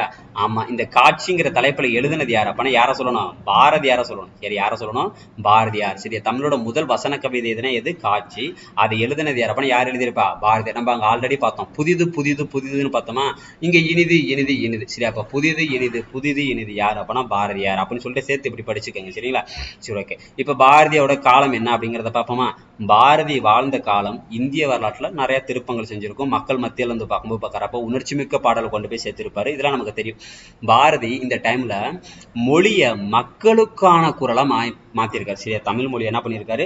மக்களுக்கான குரலா பயன்படுத்த துணிந்தவர். இதனால் பாரதியின் கவிதைகள் விடுதலைக்கான குரலாக ஓங்கி ஒலித்தன. சரியா? அப்ப நான் பாரதியாரோட பாடலை படிக்கிறேன்பா. சரியா? என்ன படிக்கிறேன்? பாரதியாரோட பாடலை படிக்கிறேன். அப்ப படிக்கிறப்ப எனக்கு என்னென்ன சார் அதுல கத்துக்கலாம் அப்படின்னா, ஒண்ணு தேச விடுதலை. சரியா? இன்னொன்னு பெண் விடுதலை, இன்னொன்னு சமுதாய விடுதலை. இது மூணுமே அந்த பாடல்ல பாடுபொருளா இருக்கும்னு சொல்றாங்க. சரியா? ஆமா, எதுல இருக்கும்? பாரதியாரோட பாடல்ல தேச விடுதலை பத்தின கருத்துக்கள் இருக்கும், பெண் விடுதலை பத்தின கருத்துக்கள் இருக்கும், சமுதாய விடுதலை பத்தின கருத்துக்கள். இது மூணுமே பாடுபொருளா இருக்கும்னு சொல்றாங்க. ஆமா, அப்ப அவர் கவிதைய சமூக மாற்றத்திற்கான கருவியை பயன்படுத்தியிருக்காரு. சரியா? ஆமா, அடுத்து பாருங்க, நாட்டுப்புற சிந்து, அதாவது இவரை வந்து என்ன சொல்லியிருப்பாங்க? சிந்துக்கு தந்தைன்னு சொல்லியிருப்பாங்க. ஞாபகம் இருக்காப்பா? ஆமா, சிந்துக்கு தந்தை, செந்தமிழ் தேனி, புதிய அறம்பாட வந்தாரிங்க, மரம்பாட வந்த மரவன் அப்படின்னு சொல்லிட்டு இது எல்லாத்தையுமே சொன்னது யார் அப்ப யார் சொல்லியிருப்பா? பாரதிதாசன் பாராட்டி இருப்பார் அப்படிங்கிறது உங்களுக்கு தெரிஞ்ச விஷயம். இவரை ஏன் சார் சிந்துக்கு தந்தைன்னு பாரதிதாசன் பாராட்டினாரு அப்படின்னு சொல்லி கேட்டோம்னா இங்க ஒரு டெஃபினேஷன் கொடுத்திருக்காங்க பாருங்க. நாட்டுப்புற சிந்து இசையின் அடிப்படையில் அமைந்த கவிதைகளை பாடினதுனால இவருக்கு என்ன பண்ணியிருக்காங்க அப்படின்னா, இவருக்கு வந்து பார்க்கும்போது சிந்துக்கு தந்தை அப்படிங்கிற ஒரு பேர் வந்து பார்க்க கொடுத்திருக்காங்க. சரியா? ஆமா, அப்ப சிந்துக்கு தந்தை யார் பேர் கொடுத்திருப்பா? யார் கொடுத்திருப்பா? அது உங்களுக்கு தெரியும். சரியா? இதெல்லாம் புதுசா சொல்றதுக்கு இல்ல, நியூ ஓல்டு ஸ்டூடெண்ட்க்கு பெரும்பாலாருக்கு தெரியும். பாரதி என்னது? தாசன் வந்து பார்க்கும்போது பார்க்கறப்ப கொடுத்திருப்பாரு. சரியா? சரி, ஓகே. அப்ப இவருக்கு பெயர்கள் நிறைய இருக்குப்பா. சரிங்களா? இவருக்கு பெயர்கள் வந்து பார்க்கும் நிறைய இருக்கு. 11th புக்ல பாத்தீங்க அப்படின்னா 11th 12th புக்ல வந்து பார்க்கும்போது என்ன பண்ணிருப்பாங்கன்னா, தமிழ் புக்ல ஆமா பாரதி கடிதங்கள் வந்து பார்க்கும்போது இதை பத்தி நிறைய கொடுத்திருப்பாங்க. அப்ப இவருக்கு இன்னொரு பேர் என்னன்னா செல்லிதாசன் அப்படிங்கிற ஒரு பேரும் இருக்கு. இவருக்கு என்ன பேர் இருக்கு? செல்லிதாசன். இந்த செல்லிதாசன்ங்கிற பேர் இவர் யார் வச்சானா? அவரே வச்சுக்கிட்டாரு. யாரு வச்சுக்கிட்டா? செல்லிதாசன்ங்கிற பேரை பாரதியாருக்கு வச்சுக்கிட்டாரு. ஏன்னா செல்லியின் கவிதைகளால கவரப்பட்டு தமது பேரை என்னன்னு பெயர் மாற்றம் செஞ்சுக்கிட்டாராம்? செல்லிதாசன் சொல்லிட்டு இவர் பெயர் மாற்றம் செஞ்சுக்கிட்டாரு. சரியா? ஆமா, அடுத்து பாருங்க, இப்ப இது எல்லாமே பாரதியாரோட காலமா? அப்ப பாரதியாரோட பாடல்ல என்னென்ன இருக்கும்? தேச விடுதலை இருக்கும், ஆமா, பெண் விடுதலை இருக்கும், அடுத்து சமுதாய விடுதலை இருக்கும் நம்ம சொன்னோம். சரிங்களா? இப்ப பாரதிதாசனோட காலம் அப்படின்னா, இப்ப பாரதிதாசனை தமிழ் உலகத்துக்கு அறிமுகப்படுத்துறது யார் அறிமுகப்படுத்துறா? அப்பனா யார் தான்? பாரதி தான் அறிமுகப்படுத்துறாரு. சரியா? பாரதியின் கவிதா மண்டலத்தை சேர்ந்தவர் என்று பாரதியாரால் முன்மொழியப்பட்டவர் யார் அப்பனா யாரு? பாரதிதாசன். சரியா? பாரதியாரால முன்மொழியப்பட்டவர் யார் அப்பனா யாரு? பாரதிதாசன். சரியா? ஆமா, அப்ப பாரதிதாசனோட பாடல்கள்ல என்னென்ன இருக்கும் அப்படின்னா, சாதி ஒழிப்பு இருக்கு, பெண் விடுதலை இருக்கு, தமிழ் வளர்ச்சி பத்தினர்கள் இருக்கு, மூட பழக்க வழக்கங்களை ஒழிக்கிறதுக்கான கருத்துக்கள் இருக்கு. அப்ப இது எல்லாமே யாருடைய கருத்துக்கள் அப்பனா பாரதிதாசனோட கருத்துக்கள். பாரதிதாசன் அறிமுகம் செஞ்சது யாருதான்? பாரதி தான். சரியா? என்ன அறிமுகம் செய்யறாரு? பாரதியின் கவிதா மண்டலத்தை சேர்ந்தவர் அப்படின்னு சொல்லி பாரதிதாசனை உள்ள கொண்டது விடுறாரு. சரியா? ஆமா, அப்ப எல்லாரும் எல்லாமும் பெற வேண்டும், புவியை நடத்து பொதுவில் நடத்து போன்ற பொதுவுடைமை கருத்துக்களையும் மக்களாட்சி தத்துவங்களையும் தமது பாடல்கள்ல வலியுறுத்தியிருக்காரு. சரியா? அப்ப இவரோட பாடல்ல வந்து பார்க்கும்போது என்னென்னலாம் சொல்லியிருக்காருன்னா, எல்லாமே பெறணும், புவியை நடத்த, ஆனா அது பொதுல நடத்தும் சரியா, போன்ற பொதுரிமை கருத்துக்களையும் மக்களாட்சியக்கான தத்துவத்தையும் இந்த பக்கம் நிறைய விஷயங்கள் அவர் சொல்லியிருக்காரு அப்படின்னு சொல்றாங்க சரியா. ஆமா, அப்ப மக்கள் இலக்கிய வடிவங்களா இருக்கக்கூடிய கும்மி, தெம்மாங்கு, ஆமா மக்களோட இலக்கிய வடிவங்கள் அப்படின்னா என்ன சொல்றாங்க, கும்மி பாட்டு, தெம்மாங்கு பாட்டு, அப்புறம் ஏற்றப்பாட்டு சரியா, போன்ற வடிவங்கள்ல கவிதை பாடினது கவிதை இவரும் பாடியிருக்காரு. என்னன்னா இதுல பாடியிருக்காரு, இலக்கிய வடிவம் அப்பனா கும்மி பாடலும் பாடியிருக்காரு, தெம்மாங்கு பாடலும் பாடியிருக்காரு, ஆமா ஏற்றப்பாட்டு போன்ற வடிவங்களும் பாடியிருக்காரு சரியா. பழைய யாப்பு வடிவில் ஆசிரிய பாவையும் ஆசிரிய விருத்தங்களையும் பாடியிருக்காரு அப்படின்னு சொல்றாங்க சரியா. பழைய யாப்பு வடிவில் இருக்கக்கூடிய ஆசிரிய பாவையும் ஆசிரிய விருத்தங்களையும் பாடினார் யார் அப்படின்னா யாரு, பாரதிதாசன் சரியா. யாரு, பாரதிதாசன். சமூகத்துல ஏழை பணக்காரன் அப்படிங்கிற ஏற்றத்தாழ்வே இருக்கக்கூடாதான். சமூகத்துல யார் இருக்கக்கூடாது, ஏழை பணக்காரங்கிற ஒரு ஏற்றத்தாழ்வே இருக்கக்கூடாது சரியா. ஆமா, அப்ப அது பார்க்கும் அது எவ்வளவு நகைச்சுவையா சொல்லியிருக்காரு பாருங்களேன். அதாவது ஓடப்பர் ஆயிருக்கும் ஏழையப்பர் உதயப்பர் ஆகிவிட்டார், ஓர் நொடிக்குள் ஓடப்பர் உயரப்பர் எல்லாம் மாறி ஒப்பப்பர் ஆகிவிடுவார் உணரப்பாணி அப்படின்னு சொல்றாங்க. ஓடுறவன் பார்க்கும்போது பார்க்கறப்ப ஏழையர்கள் இருக்காங்கல்ல, ஆமா அதாவது பார்க்கும் ஓடப்பர் ஆயிருக்கும் ஏழையப்பர் உதயப்பர் ஆகிவிட்டால் ஒரு நொடிக்குள் ஓடப்பர் உயரப்பர் சரியா எல்லாம் மாறி ஒப்பப்பர் ஆகி விடுவார் அப்படின்னு சொல்றாங்க சரியா. ஏழையா இருக்கட்டும் பணக்காரனா இருக்கட்டும் சரிங்களா, ஆமா ஏதாவது ஒரு நொடி மாறுனுச்சு அப்படின்னா எல்லாமே என்னது, எல்லாம் ஒரே லெவலுக்கு வந்துருவாங்க சரியா. அதை நீ என்னைக்கா இருந்தாலும் உணர்ந்துக்க. நீங்க நம்ம பணக்காரனா இருக்கும் அப்படிங்கிறதுக்காண்டி நம்ம என்ன பண்ணக்கூடாது, அதிகமா பார்க்கும்போது பார்க்கற தலைகணத்தோட இருக்கக்கூடாது. நாளைக்கே நம்ம தலைவிதி பார்க்க என்ன பண்ணலாம், தலைகளா மாறலாம். அதனால என்னைக்கும் அதை உணர்ந்து அதுக்கு தகுந்த மாதிரி நடந்துக்கப்பா அப்படின்னு சொல்லிட்டு சொல்லியிருக்காரு சரியா. நல்ல ஒரு எப்படி சிந்திக்கக்கூடிய ஒரு அழகான கருத்து தான் சரிங்களா. சரி, அடுத்து பாருங்க, பாரதிதாசன் தன் மொழி, தன் நாடு, தன் மக்கள் என பாடியதால் ரஷ்ய கவிஞரான பார்க்கும்போது பார்க்கறப்ப ரசூல் கம்சதேவ் என்பவரோட ஒப்பிடப்படுகிறார் சரியா. அப்ப இவர் யாரோட ஒப்பிடப்படுகிறார் அப்படின்னா ரசூல் கம்சதேவரோட ஒப்பிடப்படுகிறார் சரியா. பாரதிதாசன் தன் மொழி, தன் நாடு, தன் மக்கள் என பாடியதால் ரஷ்ய கவிஞரான யாரு, ரசூல் கம்சதேவ் என்பவரோடு ஒப்பிடப்படுகிறார். ஆமா, அப்ப வாணிதாசன், முடியரசன், சுரதா இதெல்லாமே யாரு அப்படின்னா இவங்களுக்கு அடுத்தடுத்து பார்க்கணும் இவரோட ஆட்சி பார்க்கும்போது பார்க்கறப்ப ஆட்சி மீன்ஸ் பார்க்கணும் இவரோட இடத்த பிடிச்சவங்க இவரோட பரம்பரை கவிஞர்கள் அப்படின்னு சொல்லுவாங்க சரிங்களா. அடுத்து பாருங்க, மணிக்கொடி காலம், நான் பிச்சைமூர்த்தி, இது மணிக்கொடியை பண்ண பார்க்கும்போது இதெல்லாம் பணிபுரிச்சவங்க எல்லாமே சரியா. ஆனா இதுல ஒரே ஒரு டேட்டா என்னன்னா, பிச்சைமூர்த்தி அப்படிங்கிறவர் யார் அப்படின்னா புது கவிதையின் தந்தைன்னு சொல்றாங்க சரியானது. புது கவிதையின் தந்தை என்று அழைக்கப்படுபவர் யார் அப்படின்னா யாரு, பிச்சைமூர்த்தி. இந்த பேராகிராஃப்லயே பார்க்கும் மொத்தமா இவ்வளவுதான்ப்பா, நல்ல கண்டென்ட்டா இருக்கு சரியா. ஆமா, அடுத்து எழுத்து காலம் சரிங்களா. அடுத்துனது எழுத்து காலம். புது கவிதை மறுமலர்ச்சியின் வலிமையை பெற்றதுல எழுத்துங்கிற இதழ் சரிங்களா. ஆமா, எழுத்து அப்படின்னா சீசு செல்லப்பா நீங்க படிச்சிருப்பீங்க சரியா. ஆமா, சீசு செல்லப்பா தொடங்கிய எழுத்து இதழ் புது கவிதையின் சோதனை முயற்சிகளை வெளியிட்டது சரியா. ஆனது சீசு செல்லப்பா எழுதுனா எழுத்துங்கிறது எழுதல் புது கவிதையோட சோதனை முயற்சிகளை இந்த பக்கம் வெளியிட்டது. பெட்டிக்கடை நாராயணன், விஞ்ஞானி போன்ற கவிதைகள் பார்க்கும்போது யார் எழுதியிருக்கா அப்படின்னா யார் எழுதியிருக்கா, பிச்சைமூர்த்தி பக்கம் எழுதியிருக்காரு. பெட்டிக்கடை நாரணன், விஞ்ஞானி சரியா, இது மாதிரியான கவிதைகளை எழுதினது யார் அப்படின்னா யார் எழுதியிருக்கா, பிச்சைமூர்த்தி எழுதியிருக்கு. யாருப்பா அந்த பிச்சைமூர்த்தி, ஆமா புது கவிதையின் என்னது தந்தை என்று அழைக்கப்படுபவர் யாரு, புது கவிதையின் தந்தை சரியா. ஆமா, இவர் எழுதின வேறு சில நூல்கள் பெட்டிக்கடை நாரணன், விஞ்ஞானி போன்ற நூல்களை பக்கம் எழுதியிருக்காரு சரியா. சரி, ஓகே. அடுத்து பாருங்க, இந்த புது கவிதை நம்ம சொல்றோம்ல, ஆரம்பத்துல தமிழ்ல புது கவிதை ஃபர்ஸ்ட் தொகுப்பா என்ன நூலா வெளிவந்துச்சு அப்படின்னா, ஏன்னா பாரதியார் தான் புது கவிதை அறிமுகம் பண்ணிட்டாரு ஓகேவா. இப்ப இது எல்லாத்தையுமே ஒரு தொகுப்பா தொகுத்து எதுல கொடுத்திருக்காங்க அப்படின்னா புதுக்குறள் அப்படிங்கிறதுல கொடுத்திருக்காங்க. இதுல கொடுத்திருக்காங்க புதுக்குறள் அப்படிங்கிறதுல கொடுத்திருக்காங்க. இந்த புதுக்குறள் அப்படிங்கிறதுல வெளியிட்டாங்கல்ல, நூல் வெளிவந்துச்சுல, இந்த கவிதை தொகுப்பு எப்படி இருக்குன்னா, ஆமா உள்ளடக்கத்துல முழுக்க முழுக்க இந்த புதுக்குறள் அந்த நூலே யாரை பின்பற்றுனுச்சு அப்படின்னா பாரதியாரோட ஃப்ளோவை தான் ஃபாலோ பண்ணியிருக்காங்க எல்லாருமே ஓகேவா. அப்ப இதுல கிட்டத்தட்ட பார்க்கும்போது எத்தனை கவிஞர்கள் எழுதின நூல்கள் இருக்கு அப்படின்னா 24 கவிஞர்களால் எழுதப்பட்ட எத்தனை கவிதைகள் இருக்கான், 63 கவிதைகள். எதுப்பா, இந்த புதுக்குறள் ஒரு புக் வாங்குறோம் அப்படின்னா அதுல எத்தனை ஆசிரியர்கள் எழுதியிருக்காங்க, 24 ஆசிரியர்கள் எழுதியிருக்காங்களாம். எத்தனை கவிதைகள் அதில் இடம்பெற்றிருக்கு அப்படின்னா எத்தனை, 63 கவிதைகள் இடம்பெற்றிருக்குன்னு சொல்றாங்க சரியா. சரி, ஓகே. அப்ப இவங்களுக்கு அடுத்த காலம் பார்க்கும்போது கசட தபர காலம் சரியா. இது 1970 பார்க்கும்போது பார்க்கறப்ப வந்திருக்கும். அப்ப இதுல கொஸ்டின் எப்படி சார் கேட்கலாம் அப்படின்னா, இதை கசட தபர காலம், ஞானக்கூத்தன், கலாபிரியா, கல்யாண்ஜி சரி, இவங்க எல்லாமே எந்த காலகட்டத்தை சேர்ந்தவங்க அப்படின்னா, எந்த காலகட்டத்தை சேர்ந்தவங்க, கசட தபர காலத்தை சேர்ந்தவங்க சரியா. எந்த காலகட்டத்தை சேர்ந்தவங்க, கசட தபர காலத்தை சேர்ந்தவங்க. ஆமா, அப்ப ஞானக்கூத்தன், கலாபிரியா, கல்யாண்ஜி சரியா. அப்ப இதுல இவங்களோட கவிதைகள் பெரும்பாலும் பக்கம் யார சார் பத்தி சொல்லுது அப்ப நடுவர்க்கத்தைப்பா, நடுத்தர வர்க்கத்தை சேர்ந்த நகரவாசிகளின் உணர்வுகளை வெளிப்படுத்துது. சரியா, நடுத்தர வர்க்கத்தை சேர்ந்த நகரவாசிகள் இருக்காங்கல்ல, அவங்களோட உணர்வுகளை பத்தி பேசக்கூடிய காலம் எந்த காலம் அப்பனா கசட தபர காலம். சரி, அப்ப 70க்கு அடுத்து 71ல வானம்பாடி காலம். சரி, அது என்ன காலம்? வானம்பாடி காலம். அப்ப இந்த வானம்பாடிங்கிறது 1971ல கோவையில இருந்து, சரி, அப்ப அந்த வானம்பாடிங்கிறது வந்து பார்க்கும்போது எங்க கோவையில இருந்து இந்த இதுல வந்து பக்கம் வெளியாகுது. சரியா, ஆமா. இப்ப இதுல எழுதிய கவிஞர்கள் மானுடம் பாட வந்த வானம்பாடிகள் என்று தங்களை அறிமுகப்படுத்திக் கொண்டேன். இப்ப நான் வானம்பாடிகள் அப்ப நம்ம சொல்றோம். சரியா, இப்ப நிறைய பேர் வந்து பார்க்கும்போது பார்க்கறப்ப என்ன பண்ணியிருக்காங்கன்னா பாடல் வந்து பக்கம் எழுதியிருக்காங்க. அவங்க தங்களை எப்படி அறிமுகம் செஞ்சிருக்காங்கன்னா மானுடம் பாட வந்த வானம்பாடிகள் அப்படின்னு சொல்லிட்டு தங்களுக்கு தங்களே வந்து பார்க்கும் இன்ட்ரோடக்ஷனை கொடுத்துக்கிறாங்க. சரியா, அப்ப இந்த வானம்பாடி காலத்துல இதுல முழுக்க முழுக்க எப்படி இருக்கும் அப்பனா சமூக நலன்ல அக்கறை இருக்கும். அவங்களுக்கு எதுல அக்கறை இருக்கும்? சமூக நலன்ல அக்கறை இருக்கும்.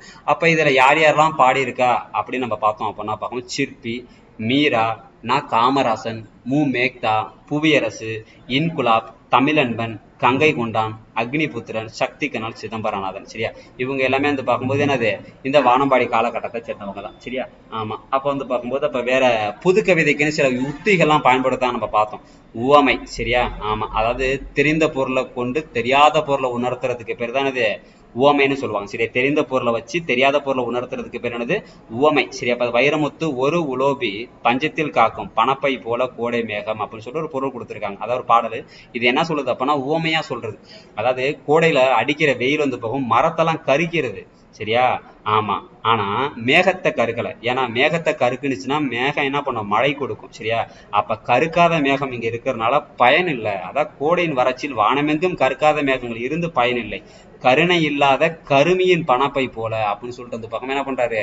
ஆமா, அந்த மேகத்தை அந்த பணப்பைக்கு இந்த பக்கமும் உவமையா சொல்லியிருக்காரு. சரியா, ஆமா. அடுத்து அந்த பக்கம் உருவகம் அப்படின்னா உவமையும் பொருளும் கிட்டத்தட்ட ஒண்ணுன்னு நினைச்சு சொல்றதுதான் அது உருவகம். சரியா, ஆமா. அப்ப இதுல வந்து பார்க்கும்போது யார் சொல்லியிருக்கா அப்படின்னா நான் பிச்சமூர்த்தி அவர்கள் எழுதியிருக்காங்க. யார் எழுதியிருக்கா? நான் பிச்சமூர்த்தி அவர்கள். அதாவது வாழ்க்கையும் காவிரி அதிலெங்கும் கிளி கூண்டு, வார்த்தையே மணல், ஓசியே ஜலம், என் தீராத வேட்கையே குவிக்கும் விரல்கள், பாட்டென்னும் கூண்டொன்று அமைத்தேன், அழகென்னும் கிளையை அழைத்தேன், ஆரெங்கும் கிளிகூண்டு கட்டுவேன், அழகினை அழைப்பேன் நான் என்னாலும். அப்பனா யார் எழுதியிருக்கானா? பிச்சமூர்த்தி அவர்கள் எழுதியிருக்காரு. சரியா, ஆமா. இந்த பாடெல்லாம் ஜஸ்ட் வந்து பார்க்கும்போது பார்க்கற ஒன்ஸ் மட்டும் பார்த்துக்கங்க, ரொம்ப டெப்தெல்லாம் பார்த்துக்க வேணாம்.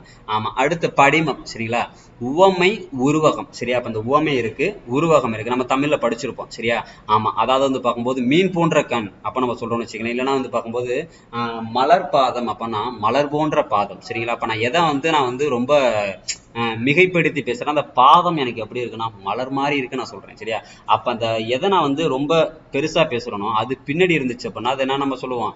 மலர் போன்ற பாதம். சரியா, இதே பாதம் மலர் அப்படின்னு சொல்லிட்டு அது முன்னாடி வந்துச்சுன்னா அது உருவகம் நம்ம சொல்லுவோம். அப்ப விடிவு பூமி தோளில் அழகு தேமல் கதிர்கள் கமழ்ந்து விரியும், பூ இருளின் சிறகை தின்னும் கிருமி வெளிச்ச சிறகில் மிதக்கும் குருவி அப்படின்னு சொல்லிட்டு யார் சொல்லியிருக்கா?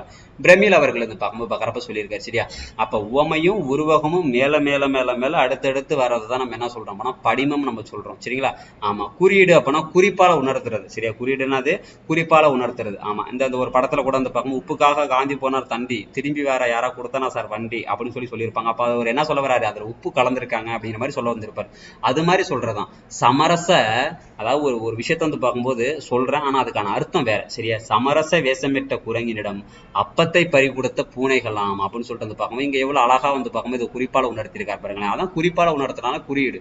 அப்ப இந்த பாடல் எழுதினது யார்? யார் எழுதியிருக்கா? அப்துல் ரஹ்மான் வந்து பார்க்கும்போது பார்க்கறப்ப எழுதியிருக்காரு. சரியா, அங்கதம் அப்படிங்கிறது என்னன்னா நகைப்புடன் கூறிய இயலாகும். அதாவது சிரிச்சுக்கிட்டே உன்னை காண்டுபடுத்துறது. சரியா, அதான் பார்க்கும்போது சிரிச்சுக்கிட்டே உன்னை வந்து பார்க்கும்போது விமர்சனம் செய்யறது. சரியா, அதுக்கு பேர் தான் அது நகைப்புடன் கூடிய எல்லாம். அதான் பார்க்கும் அங்கதம். சரியா, இங்க பாருங்க, இது எப்படி சொல்லுவாங்க அப்படின்னா தீங்க பத்தி சொல்லும், அறிவின்மை அறிவில்லாததை பத்தி சொல்லும், கண்டனம் செய்யறதுன்னு சொல்லிட்டு பல எதிரடை அதை பார்க்கும்போது பார்க்குறப்ப நிறைய விஷயங்களை வந்து பார்க்கும்போது பார்க்குறப்ப சொல்றாங்க. சரியா, அப்ப இதுல வந்து பார்க்கும்போது இதுல என்ன சொல்ல தீங்க பத்தி சொல்லியிருக்காங்க பாருங்களேன். தீங்கு மீன்ஸ் வந்து பார்க்கும்போது இங்க நமக்கு ஆபத்து அப்படிங்கிற மாதிரி சொல்லியிருக்காங்க பாருங்க. திண்ணை இருட்டில் எவரோ கேட்டார் தலையை எங்கே வைப்பதாம் என்று. எவனோ ஒருத்த சொல்றான் களவு போகாம இருக்க கையெறிக்க வை அப்படின்னு சொல்லிட்டு. அப்ப வந்து பார்க்கும்போது அவர் என்ன சொல்றாரு? அப்ப இந்த இடத்துல திருடு நடக்கும் அப்படிங்கறத என்ன பண்றாரு? குறிப்பால வந்து பார்க்கும்போது சொல்ற மாதிரி இங்க சொல்றாங்க. சரியா, ஆமா. அப்ப வந்து பார்க்கும்போது நகைப்போட சொல்றாரு, ஆனா வந்து பார்க்கும்போது நல்ல விஷயத்த சொல்றாரு. அப்ப இது யாரு சொல்லியிருக்கா அப்படின்னா ஞானக்கூத்தன். சரி, யாரு பாடியிருக்கா? ஞானக்கூத்தன். ஆமா. அடுத்து அந்த பக்கம் முரண். முரண் அப்படிங்கிறது என்னப்பா அப்படின்னா அதாவது ஒண்ணுக்கு ஒண்ணு முரணா எழுதணும், அவ்வளவுதான். சரியா? ஆப்போசிட்டா கைனா காலு, பகல்னா இரவு, இது மாதிரி. சரியா? இப்ப இங்க பாருங்க, இங்க எழுதியிருக்காங்க பாருங்க. என் கவிதை கை குலுக்கும். கைக்கு ஆப்போசிட் என்னது? கால். சரியா?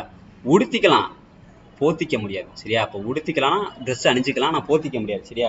உடுத்திக்கொள்ளும், போர்த்தி கொள்ளாது. அப்ப இது மாதிரி ஒண்ணுக்கு ஒண்ணு முரணா தொடுக்கிறதுக்கு பேர் தான் அது முரணு சொல்லுவாங்க. அப்ப இதுல எக்ஸாம்பிளா யார் எழுதியிருக்காங்கன்னா மேக்தா. ஸ்லேடையை பத்தி நமக்கு ஆல்ரெடி நிறைய படிச்சிருக்கோம். சரியா?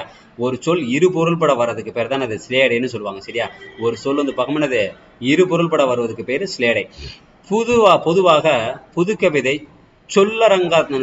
சொல்லங்காரத்தை விரும்புவதில்லை. பொதுவாக புதுக்கவிதை சொல்லங்காரத்தை விரும்புவதில்லை. எனவே கவிதைகளில் சிலடை உத்தியை வந்து பார்க்கணும், சிலேடை உத்தியை காண முடிகிறது. அதாவது இதுல இந்த பாடலை, என்னை எவரெஸ்டாக பார்க்கும் எந்த ஊரின் பார்வையில் என் வீழ்ச்சி மிகப்பெரிய வீழ்ச்சியே. சரியா? ஆமா, அதான் நான் கீழே விழுந்துட்டோம்னா, ஆமா பெரிய விழுந்துட்டேன், அதான் வீழ்ச்சி அடைஞ்சிட்டேன். ஆனா இது இயல்பானது, தடுக்க முடியாது. ஏன் தெரியுமா? இது நீர்வீழ்ச்சிப்பா அப்படின்னு சொல்லிட்டு போகும். ரெண்டாவது ஒரு ட்விஸ்ட் வைக்கிறார். அப்ப இது எழுதினது யார் அப்படின்னா மீரா அவர்கள் எழுதியிருக்காரு. சரியா? யார் எழுதியிருக்கா? மீரா அவர்கள் வந்து பார்க்குறப்ப எழுதியிருக்காரு. மீராவின் கவிதையில வீழ்ச்சி என்னும் சொல் இங்க எதை குறிக்குது அப்படின்னா வீழ்தல் என்னும் பொருள்ல வந்து பார்க்குற சொல்லியிருக்காங்க. சரியா? வீழ்ச்சி அப்படிங்கிற சொல் எதில் கொடுத்திருக்காங்க? வீழ்தல் அப்படிங்கிற பொருளிலும் நீர்வீழ்ச்சி என்பது வந்து பார்க்குற எதில் கொடுத்திருக்காங்க? அருவி என்னும் பொருளிலும் ஸ்லேடைகளாக வந்துள்ளது. சரியா? எதுல கொடுத்திருக்காங்க? ஸ்லேடையா வந்திருக்காங்க. மீராவின் கவிதையில வீழ்ச்சிங்கிறது எதை கொடுத்திருக்காங்க? வீழ்தலையும், அப்புறம் பக்கம் நீர்வீழ்ச்சிங்கிறது என்னது? அருவிங்கிற பொருளையும் கொடுத்திருக்காங்க. இருண்மைனா இல்லாததை சொல்றப்ப, வேற ஒண்ணும் கிடையாது. அதாவது சொல்லுக்கும் அத்து உணர்த்தும் பொருளுக்கு இடையிலான வந்து பார்க்கும் தொடர்பு எப்படி இருக்கும் அப்படின்னா தெளிவிட்டு இருக்கும். அதான் இல்லாததா இருக்கும், ஒண்ணுமே சம்பந்தமே இல்லாம இருக்கும். சரி, அவன் சொல்ல என்னதான்டா சொல்ல வர அப்படிங்கிற மாதிரி இருக்கும். நான் ஒரு உடும்பு, ஒரு கொக்கு, இல்ல ஒண்ணுமே இல்லை. எப்ப நான் ஒரு உடும்புப்பா, நான் இல்ல ஒரு கொக்கு, இல்ல ஒண்ணுமே இல்லை. இப்ப நமக்கு புரியுதானா? புரியல. சரியா? படிப்பவர் தம் அறிவுக்கு உணர்வுக்கும் அனுபவத்திற்கும் ஏற்ப அது வெவ்வேறு பொருளை தரும். சரியா? அப்ப இதை வந்து இவ்வளவு நக்கலா சொன்னது யார் அப்படின்னா நகுலன் அப்படின்னு சொல்லி ஞாபகம் வச்சுக்கோங்க. சரியா? இது யார் சொல்லியிருக்கா அப்படின்னா யார் சொல்லியிருக்கா? நகுலன் வந்து பார்க்கறப்ப இந்த பாடல் எழுதியிருக்காரு. யார் எழுதியிருக்கா? நகுலன். ஓகே, சரி, ஓகே. அடுத்து வந்து பார்க்கும்போது இருண்மை அப்படின்னா என்னது? சொல்லுக்கும் அது உணர்த்தக்கூடிய பொருளுக்கும் இடையில நிறைய வேறுபாடு இருக்கும். சரியா? புதுக்கவிதையோட உள்ளடக்கம். இயற்கை மரபு. அப்ப இயற்கை மரபு அப்படின்னா நம்ம தமிழர்கள் நிறைய பேர் வந்து பார்க்கும்போது இயற்கை அழகை வந்து பார்க்கும்போது பார்க்கறப்ப என்ன பண்ணியிருக்காங்க? நல்ல கவிதையை வந்து பார்க்கும்போது சொல்லியிருக்காங்க. இயற்கை அழகை பாராட்டி கவிதை எழுதினவங்களாம் இருக்காங்க. அதுல எக்ஸாம்பிளா வந்து பார்க்கும்போது சிற்பி வந்து பார்க்கும்போது பாலசுப்ரமணியம் இருக்காருல்ல. ஆமா, சிற்பி பாலசுப்ரமணியம் வந்து பார்க்கும்போது எதுல பாடியிருக்காரு அப்படின்னா ஒரு கிராமத்து நதின்னு சொல்லிட்டு ஒரு சாகித்ய அகாதமி விருது வாங்கியிருப்பார். அந்த நூல்ல வந்து பார்க்கும்போது சொல்லியிருக்காரு. அப்ப அந்த ஒரு கிராமத்து நதிங்கிறதுக்காக அவர் எப்ப சாகித்ய அகாதமி விருது வாங்கினாரோ 2002 வந்து பார்க்கும் வாங்கியிருப்பார். ஆமா, அப்ப இதுல வந்து என்ன பண்றாரு அப்படின்னா நதியை வந்து உருவகம் படுத்துற, அவ்வளவுதான். சரியா? நான் தவழ்ந்த கோரைப்பாய், எது? நதி. நான் முகம் பார்த்த கண்ணாடி, என் காதலின் வீணை, நினைவுகளை பொதிந்து வைத்த வெள்ளித்தாள் அப்படின்னு சொல்லிட்டு வந்து பார்க்கும்போது எல்லாத்துக்குமே அவர் எதை தான் உருவகப்படுத்துறாரு? எல்லாத்தையும் சொல்றது எதுனா நதியை வந்து பார்க்கணும் சொல்றாரு. சரியா? இது போக மனிதநேயமிக்க பாடல்களும் எழுதப்பட்டுச்சான். சரியா? ஆமா, அப்ப இந்த மனிதநேயம் இதெல்லாம் தெரிஞ்சுக்கங்க. சரி, இந்த பாடல்லாம் ஆட்டுக்குட்டி வந்து பார்க்கும்போது வாங்கும்போது எல்லாம் ஆடா வாங்குவோம். சரியா? ஆமா, ஒவ்வொன்றுக்கும் ஷார்ட் கட். ஏன்னா அது ஆரம்பத்துல தான் கேட்பாங்க, நடுவில் கேட்கறதுலாம் பாசிபிள் இல்லை. ஆட்டுக்குட்டி வாங்கும்போது எல்லாம் ஆடா வாங்கணும். அப்ப இளம்பிறை. சரி, ஆட்டுக்குட்டின்னு வந்துச்சுனாலே எல்லாம் ஆடா வாங்குங்க. சரியா? ஆமா. அடுத்து மனிதநேயமிக்க பாடல்கள். அழகியல் அப்படின்னா பார்க்கும்போது பார்க்கறப்ப அந்த கவிதைகள் வந்து பார்க்கும் வெளிப்படக்கூடிய அழகை பத்தி சொல்லுது. சரியா? ஆமா, அப்ப இதுல பாருங்க, இதை நம்ம படிக்கும் போதே நமக்கே அப்படிங்கிற மாதிரி நமக்கு ஒரு உணர்வு கொடுக்கும். சரிங்களா?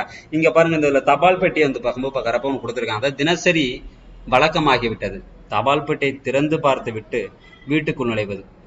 எப்போதும் டெய்லி போறேன்ப்பா, ஆனா 2 நாட்கள் என்னன்னு தெரியல, எந்த கடிதமுமே என்கிட்ட வந்து பார்க்கும் யாருக்குமே என்கிட்ட வரல, யார்கிட்டயுமே எனக்கு வரல.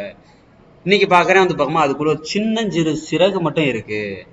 அப்ப இந்த அழகான ஒரு கடிதத்தை எந்த பறவை எழுதிட்டு போயிருக்கும்? அப்ப பாருங்களேன், ஒரு இறகு கடக்கு, அது ஒரு அதாவது ஒரு பறவை வந்து எனக்கு கடிதம் கொடுத்துட்டு போகுது அப்படின்னா எனக்கு இங்க கடிதம் எழுதுறதுக்கு யாரும் இல்லை. அப்ப தனிமையை பத்தி சொல்லுது. சரியா?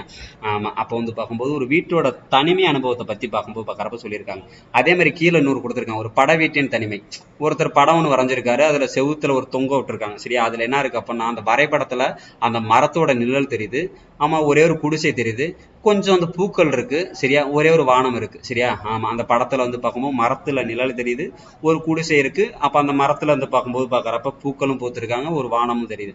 என்னதான் மனசு வந்து பார்க்கணும், என்னதான் கண்ணு பூக்களை பார்த்தாலும் ஆனா மனசு என்னமா சொல்லுதான், அந்த இடத்துல போய் அந்த தனிமையில அந்த வீட்டுல இருக்க நல்லா இருக்கும். அந்த கண்கள் பூக்கள் மீது இருக்கு மனம் தேடி போகிறது வரைபட வீட்டின் தனிமையே அப்படின்னு சொல்லிட்டு யார் சொல்றா அப்படின்னா சல்மா அவர்கள் எழுதியிருக்காரு. சரியா, இதெல்லாம் ஜஸ்ட் வந்து பார்க்கும்போது பார்க்குறோம், தெரிஞ்ச மட்டும் வச்சுக்க, ரொம்ப டெப்தெல்லாம் வேணாம். சரிங்களா, சரி அடுத்து பாருங்க.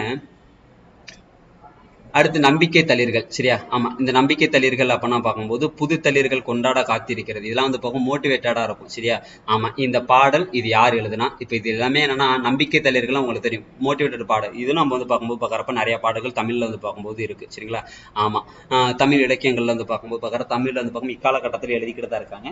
அப்ப இதுல யார் எழுதியிருக்கா அப்படின்னா இன்குலாப் வந்து பார்க்கும்போது எழுதியிருக்காரு. யார் எழுதியிருக்கா, இன்குலாப் வந்து பார்க்கும்போது பார்க்கற எழுதியிருக்காரு. சூப்பரா எழுதியிருக்காருப்பா. இந்த கதை மட்டும் நான் சொல்றேன். சரிங்களா, புது தளிர்கள், அதாவது வந்து பார்க்கும்போது புது தளிர்களால் கொண்டாட காத்திருக்கிறது தரு, ஒரு பாடலுடன் வரவிருக்கிறது குயில். ஆமா, ஒரு பாடலோட குயிலோட வர இருக்கு. ஆனா வந்து பார்க்கும்போது என்கிட்ட இருக்கக்கூடிய இழைத்தலைகள்லாம் வந்து பார்க்கும் என்ன ஆயிடுச்சு அப்படின்னா சருகெல்லாம் வந்து பார்க்கும் கீழே விழ ஆரம்பிச்சிருச்சு, அப்படியே பழுத்து போய் விழுமுல, அதனாலதான் பழுப்பாடை. சரியா, எனக்கு பார்க்கவே பழுப்பாடையா இருக்கு. சரியா, என் பயணம் இலையுதிர் காலம். ஏன்னா என்னோட காலம் என்னது, என்னோட காலம் இலை வந்து உதிர்க்கக்கூடிய காலம். மரத்தோட இலைகள் இறக்கலாம், ஆனா வேர்கள் வந்து பார்க்கும்போது என்ன சாகல அப்படின்னு சொல்லி கொடுத்திருக்காரு. சரியா, ஆமா, பெண்ணுரிமை பத்தி வந்து பார்க்கும்போது பார்க்கறப்ப நிறைய பாடல் வந்து பார்க்கும் எழுதியிருக்காங்க. அப்ப இந்த பெண்ணுரிமையில நாளும் கிழமையும் நலிந்தோருக்கு இல்லை, ஞாயிற்றுக்கிழமையும் பெண்களுக்கும் இல்லை அப்படின்னு சொன்னது யாரு அப்பனா யாரு, கந்தர்வன் வந்து பார்க்கும்போது பார்க்கறப்ப சொல்லியிருக்காங்க. சரியா, ஆமா, அப்ப இந்த பாடல்லாம் வேற ஒண்ணுமே இல்லை, அப்ப ஞாபகம் இருந்தப்ப வச்சாகணும். சரியா, இந்த பாடல் யார் எழுதியிருக்காங்க அப்படிங்கிறது. சரியா, அடுப்பாங்கரைனா கடுப்பாயிருவேன், அடுப்பாங்கரையில கடுப்பாயிருவேன் காசி, அடுப்பாங்கரையில கடுப்பாயிருவேன், அடுப்பும் கடுப்பு காசி. சரியா, ஆமா, அதுக்கப்புறம் வந்து பார்க்கும்போது பார்க்கறப்ப ஒவ்வொரு ஞாயிற்றுக்கிழமையும், சரியா, நம்ம அம்மா இருக்காங்கல்ல, ஆமா, அவங்க வந்து பார்க்கும் ஒவ்வொரு ஞாயிற்றுக்கிழமையும் கந்தனை பார்க்க போவாங்கன்னு ஞாபகம் வச்சுக்கோங்க. நாளும் கிழமையும் நலிந்தோருக்கும் இல்லை, ஞாயிற்றுக்கிழமையும் பெண்களுக்கும் இல்லை. அப்பனா ஏன் ஞாயிற்றுக்கிழமை பெண்களுக்கு இல்ல, ஞாயிற்றுக்கிழமை பெண்கள் எல்லாம் கந்தனை பார்க்க போயிருவாங்க அப்படின்னு சொல்லிட்டு ஞாபகம் வச்சுக்கலாம். சரியா, ஆமா, அடுத்து பாருங்க.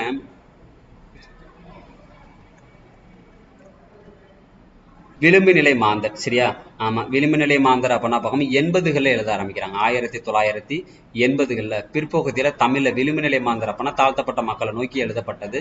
ஆமா, இது வந்து பார்க்கும்போது பார்க்கறப்ப ஒரே ஊருக்குள்ள வாழ்றவங்களுக்கு 2 வாழ்க்கையை வாழ்ற மாதிரியான ஒரு அனுபவத்தை கொடுக்கறதா அங்க சொல்றாங்க. சரியா, அதாவது எட்டாத தொலைவில் நின்று பனையோலைகளில் தேநீர் அருந்துகையில் உதட்டிலிருந்து வழியும் சாதியின் வழி காலணிகளற்ற பாதங்களை நனைக்க என் கிராமத்தின் ஓவியம் தன்னை சட்டமிட்டுக் கொள்கிறது, ஒருபோதும் உறங்காத இரட்டை வாழிடத்தில். அதாவது தொலைவில் இருந்து நான் ஒரு டீ கடையில போய் டீ குடிக்கிறேன், ஒருத்தர் வந்து பார்க்கும்போது பார்க்கறப்ப என்ன பண்றாரு அப்படின்னா டீ கிளாஸ்ல குடிக்கிறாரு, ஆனா நான் இதுல குடிக்கிறேன் பண்ண பார்க்கும் பனை ஓலையில குடிக்கிறேன். சரியா, ஆமா, அப்ப அந்த உதட்டுல நீங்க என்னத்த ஜாதியா பாத்தீங்கன்னு எனக்கு தெரியல. சரியா, அப்ப உதட்டுல இருந்து பாதம் வரைக்கும் வந்து பார்க்கும் அந்த ஜாதிகளால வந்து பார்க்கும் நினைக்கப்பட்டிருக்கு. ஏன்னா அதுல வந்து தாழ்த்தப்பட்டவர் காலணிகள் அணியக்கூடாதுன்னு ஒரு மேபி என்ன இருந்திருக்கலாம், ரூல்ஸ் அண்ட் ரெகுலேஷன் இருந்திருக்கலாம். அப்ப எங்க ஊருக்குள்ளே எங்களுக்குள்ள வந்து பார்க்கும்போது ஒரு ஜாதின்னு சொல்லிட்டு எங்களை சட்டமிட்டு வச்சிருக்காங்க. அப்ப உறங்காத அந்த இரட்டை வாழிடம், அப்ப ஒரு ஊரு, ஆனா நான் வாழ்ற வாழ்க்கை எத்தனை 2 அப்படின்னு சொல்லிட்டு வந்து பார்க்கும்போது பார்க்கறப்ப சொல்லியிருக்கு. யார் எழுதியிருக்கா அப்படின்னா சுகீர்தாரணி அப்படிங்கிறவங்க எழுதியிருக்காங்க. யார் எழுதியிருக்கா, சுகீர்தாரணி. சரியா, ஆமா, திருநங்கையர். திருநங்கையரை பத்தி வந்து பார்க்கும்போது பார்க்கறப்ப ஒரு பாடல்னா காமராசன் அருமையா எழுதியிருக்காரு. அவங்களோட வாழ்க்கையில அவங்க என்னென்னலாம் துயரத்தை வந்து பார்க்கும்போது பார்க்கறப்ப அனுபவிக்கிறாங்க அப்படிங்கறத எழுதியிருக்காங்க. சரியா, ஆமா, அதாவது சந்திப்பிழை. சரியா, ஆமா, அதாவது வந்து பார்க்கும்போது பார்க்கறப்ப அந்த சந்திப்பிழை அப்படிங்கிறது எழுதுனது யார் அப்பனா பார்க்கும் யார் எழுதியிருக்க, காமராசன். யாரை பத்தி அப்படின்னா திருநங்கையை பத்தி எழுதியிருப்பாரு. சரியா, உனக்கு தெரிவதில்லை அப்படிங்கறத வந்து பார்க்கும்போது லிவிங் ஸ்மைல் வித்யா. யார் எழுதியிருக்கா, லிவிங் ஸ்மைல் வித்யா அப்படிங்கிறவங்க எழுதியிருக்காங்க. சரியா, ஆமா, புதிய வடிவங்கள். துளிப்பா அப்படின்னு வந்து பார்க்கும்போது நம்ம பார்த்தோம். சரி, இப்போதைக்கு நவீன காலகட்டத்துல இந்த புது கவிதையோட புதிய வடிவங்களை வந்து நம்ம என்னென்ன சொல்றோம் அப்படின்னா துளிப்பா. துளிப்பா அப்படிங்கிறது 3 வரிகளை கொண்டதா இருக்கும். எத்தனை வரிகளை கொண்டதா இருக்கும், 3 வரிகள். சரியா, துளிப்பாவுக்கு அப்படின்னா ஹைக்கூவை தான் நம்ம தமிழ்ல என்ன சொல்லுவோம் அப்படின்னா துளிப்பான்னு சொல்லுவோம். சரியா, அப்ப இது எந்த நூற்றாண்டுல உருவாகுதுன்னா 16ஆம் நூற்றாண்டுல ஜப்பான்ல, சரியா, தோன்றிய பழமையான ரென்கா பாடல் மரபில் இருந்து, சரியா, இருந்து ரென்கா பாடல் மரபில் இருந்து, ஆமா, ஹைக்கூ கதையும் உருவானுச்சு அப்படின்னு சொல்றாங்க. சரியா, இந்த கவிதை தமிழுக்கு அறிமுகம் செஞ்சது யார் தான், இங்கேயும் பாரதியார் தான். சரியா, ஆமா, அப்ப இது எத்தனை வரியில இருக்குன்னா 3 வரியில இருக்கும். 3வது வரி வந்து பார்க்கும்போது கருத்தை விவரிக்கணும்னு சொல்றாங்க. சரியா, நம்ம சொல்ல வருவது இதுதான் நினைப்போம், ஆனா அங்க வேறையா இருக்கும். சரியா, ஆமா, அப்ப வந்து பார்க்கும்போது பார்க்கறப்ப தந்தை தந்த தாய்ப்பால் அது என்னது முப்பால், அப்ப 3வதுல சொல்றாங்க. சரியா, அகதி முகாம் மழையில் வருகிறது ஆனா மண் வாசனை. அப்ப ஒவ்வொன்றும் வந்து பார்க்கும்போது பார்க்கறப்ப கொஸ்டின் மாதிரி கேட்டு 3வது ஆன்சர் பண்ணுவாங்க. சரியா, ஆமா, பள்ளிக்கு போகாத சிறுமி செல்லமாய் குட்டும் நம்ம அம்மா நினைப்போம், ஆனா அங்க மூணாவதாங்க யாரை கொடுத்துருக்காங்க, ஆலங்கட்டி மலை அப்படின்னு சொல்லிட்டு நம்மள வந்து பார்க்கும்போது கொஞ்சம் வித்தியாசமா யோசிக்க வைக்கிறது. சரியா? ஆமா, இந்த பாடெல்லாம் வந்து பார்க்கும்போது ஜஸ்ட் என்ன பண்ணுங்க அப்படின்னா ரீட் மட்டும் பண்ணி பாருங்க. ஓகேவா? ரொம்ப டெப்தா வந்து பார்க்கும்போது இதுல படிக்கணுங்கிற தேவை கிடையாது. நமக்கு எது எதெல்லாம் முக்கியமோ நம்ம அது எல்லாத்தையுமே நல்லா சொல்லியிருக்கோம். சரியா? சரி, ஓகே. அடுத்து பாருங்க, நகைப்பா அப்படின்னா சென்றியு. நம்ம ஆல்ரெடி வந்து பார்க்கும்போது ஹைக்கூ பார்த்தோம். சரியா? ஹைக்கூ அப்படின்னா பார்க்கும்போது நம்ம என்ன பார்த்தோம், ஹைக்கூங்கிறது துளிப்பா நம்ம பார்த்தோம். சரி, நகைப்பா அப்படிங்கிறது சென்றியு. சென்றியு அப்படின்னா கவிதை என்பது ஹைக்கூ கவிதையோட பரிணாமம். சரியா? ஆமா, அன்றாட வாழ்வியல் நிகழ்வுகளில் குறும்புத்தனத்தையும் நகைச்சுவையும் கலந்து சொல்றது. அப்ப நகைப்பான, நகைன்னா சிரிப்பு, குறும்புத்தனமா சொல்றது. அடடா, இந்த பழம் இனிக்கும், ஏனியோட அதே நரி அப்படின்னு சொல்லிட்டு வந்து பார்க்கும்போது பார்க்கறப்ப கொஞ்சம் காமெடியா சொல்லியிருக்காங்க. சரியா? ஆமா, நினைக்கும் போதே இந்த நரி வடை, காக்கா காக்கா நரி கடை உருவா, சாரி, காக்கா நரி கதை ஒன்று பார்த்துருக்கோம், ஞாபகம் இருக்கா? கேட்டிருப்போம். அது மாதிரி வந்து பார்க்கும்போது அந்த தமிழன்பன் வந்து பார்க்கும்போது அதை பற்றி சொல்லியிருக்காரு. சரியா? மதில்மேல் பூனை, இரண்டு பக்கமும் நாய்கள். சரியா? இந்த இந்த காலகட்டத்தில் இது எல்லாருக்குமே உதவும். பிரச்சனைக்கு மேல பிரச்சனை, ரெண்டு சைடு போனா பிரச்சனை தான். சரியா? இதை சொன்னது யார் அப்படின்னா அமுத பாரதி சொல்லியிருக்காரு. சரியா? அடுத்து ஏய்ம்பு குறும்பா அப்படின்னா மூணாவது வரி வந்து லிமரிக். சரியா? ஏய்ம்பு குறும்பா. அப்ப இவங்க என்ன பண்ணுவாங்கன்னா ஃபர்ஸ்ட் வரி, அதாவது பார்க்கும்போது பார்க்கற ஃபர்ஸ்ட் வரியும் ரெண்டாவது வரியும் லாஸ்ட் வரி இருக்கு பார்த்தீங்களா, அவங்க எல்லாமே கிட்டத்தட்ட வந்து பார்க்கும்போது ஓரளவுக்கு வந்து பார்க்கும்போது ஏய்பா இருக்கும். ஏய்புனா என்னது, இறுதி எழுத்து ஒத்து வரதான் நம்ம என்னன்னு சொல்லுவோம். ஆமா, எதுகை மூனை இயைபு நம்ம படிச்சிருப்போம்ல, அது மாதிரி இயைபு குறும்பானா கடைசியா வந்து பார்க்கும்போது காமனா வரும். சரியா? ஆமா, மொத்தம் வந்து பார்க்கும்போது கவிதை வடிவத்தை பொறுத்த எத்தனை அடிகள் இருக்கும்னா 5 அடிகள் இருக்கும். நம்ம பார்த்தோம் ஃபர்ஸ்ட் ஹைக்குங்கிறது எத்தனை வடிகள் இருக்குன்னா வெறும் 3 தான். இது 5 இருக்கும். அங்க பாருங்க, இதுல சீலன், காலன், லாஸ்ட் வரி எப்படி இருக்கு, முச்சூலன் அப்படின்னு ஒண்ணு இருக்கு. சரியா? இப்ப இந்த இயைபு துளிப்பா அப்படிங்கிறது என்னன்னா, சரியா, ஆமா, இந்த ஹைக்கு பார்த்தோம், ஞாபகம் இருக்கா? ஹைக்குல மொத்தம் எத்தனை வரிகள் பார்த்தோம் நம்ம, ஹைக்கூல வந்து பார்க்கும்போது 3 வரிகள் பார்த்திருப்போம். எத்தனை வரிகள் பார்த்திருப்போம், 3 வரிகள் பார்த்திருப்போம். சரியா? லிமெரிக் அப்படிங்கிறது என்னது, எல்லாமே இயைபு அப்படின்னு நம்ம பார்த்தோம். லிமெரிக் அப்படிங்கிறது என்னது, இயைபு. சரியா? ஆமா, அப்ப இதுல வந்து பார்க்கும்போது இவங்க என்ன பண்ணுவாங்க அப்படின்னா கடைசி வரி வந்து பார்க்கும்போது ஒத்து வருவாங்க. சாரி, 3 வரி தான் இருக்கும், ஆனா என்னது கடைசி வரி ஒத்து வரும். சொல்ற புரியுதாப்பா? இது ரெண்டும் சேர்ந்து வரதான் என்ன சொல்றோம் அப்படின்னா லிமரைக்கு அப்ப நம்ம சொல்றோம். என்ன சொல்றோம், லிமரைக்கு. இங்க பாருங்க, வானம் கூட்டுள் வருமா, கடைசி 3வது வரி தருமா. ஆமா, தொட்டில், அடுத்து என்னது மெட்டில். ஆனா எத்தனை லைன் தான் இடம்பெற்றிருக்கு, 3 தான். அப்ப ஃபர்ஸ்டும் பிளஸ் என்னது லாஸ்ட்டும் வந்து பார்க்கும்போது பார்க்கறப்ப இயைபா வந்துருச்சா. ஆமா, அப்ப இது ரெண்டும் சேர்ந்து வர்றதுக்கு பேர் தான் நம்ம என்ன சொல்றோம், அப்ப என்ன சொல்றோம், லிமரிக்கு அப்ப நம்ம சொல்றோம். சரியா? ஆமா, அடுத்து பாருங்க, மீராவோட குறும்பாக்கள், அதாவது வந்து பார்க்கும்போது ஈழத்து கவிஞர் மகாகவி எழுதிய லிமெரிக் கவிதைகளினால் பெரிதும் கவரப்பட்டவர். அப்ப ஈழத்து கவிஞர் ஒருத்தர். சரியா? அங்க இருக்கக்கூடிய ஒரு மகாகவி, அவர் எழுதுன அந்த லிமரிக். சரியா? எனது லிமரிக். ஆமா, நம்ம ஆல்ரெடி பார்த்தோம் 5 அடிகள் வந்து பார்க்கும்போது பார்க்கறப்ப கொண்டு இருக்கும், ஆனா கடைசியா ஒத்து வரும். நம்ம சொன்னோம்ல இயைபா இருக்கும்னு. ஆமா, அவரால் கவரப்பட்டவர் யார் அப்பனா பார்க்கும்போது கவிஞர் மீரா. சரியா? அவரு அதனுடைய தாக்கத்துல குறும்பாக்கள் வந்து பக்கம் எழுதியிருப்பார். சரியா?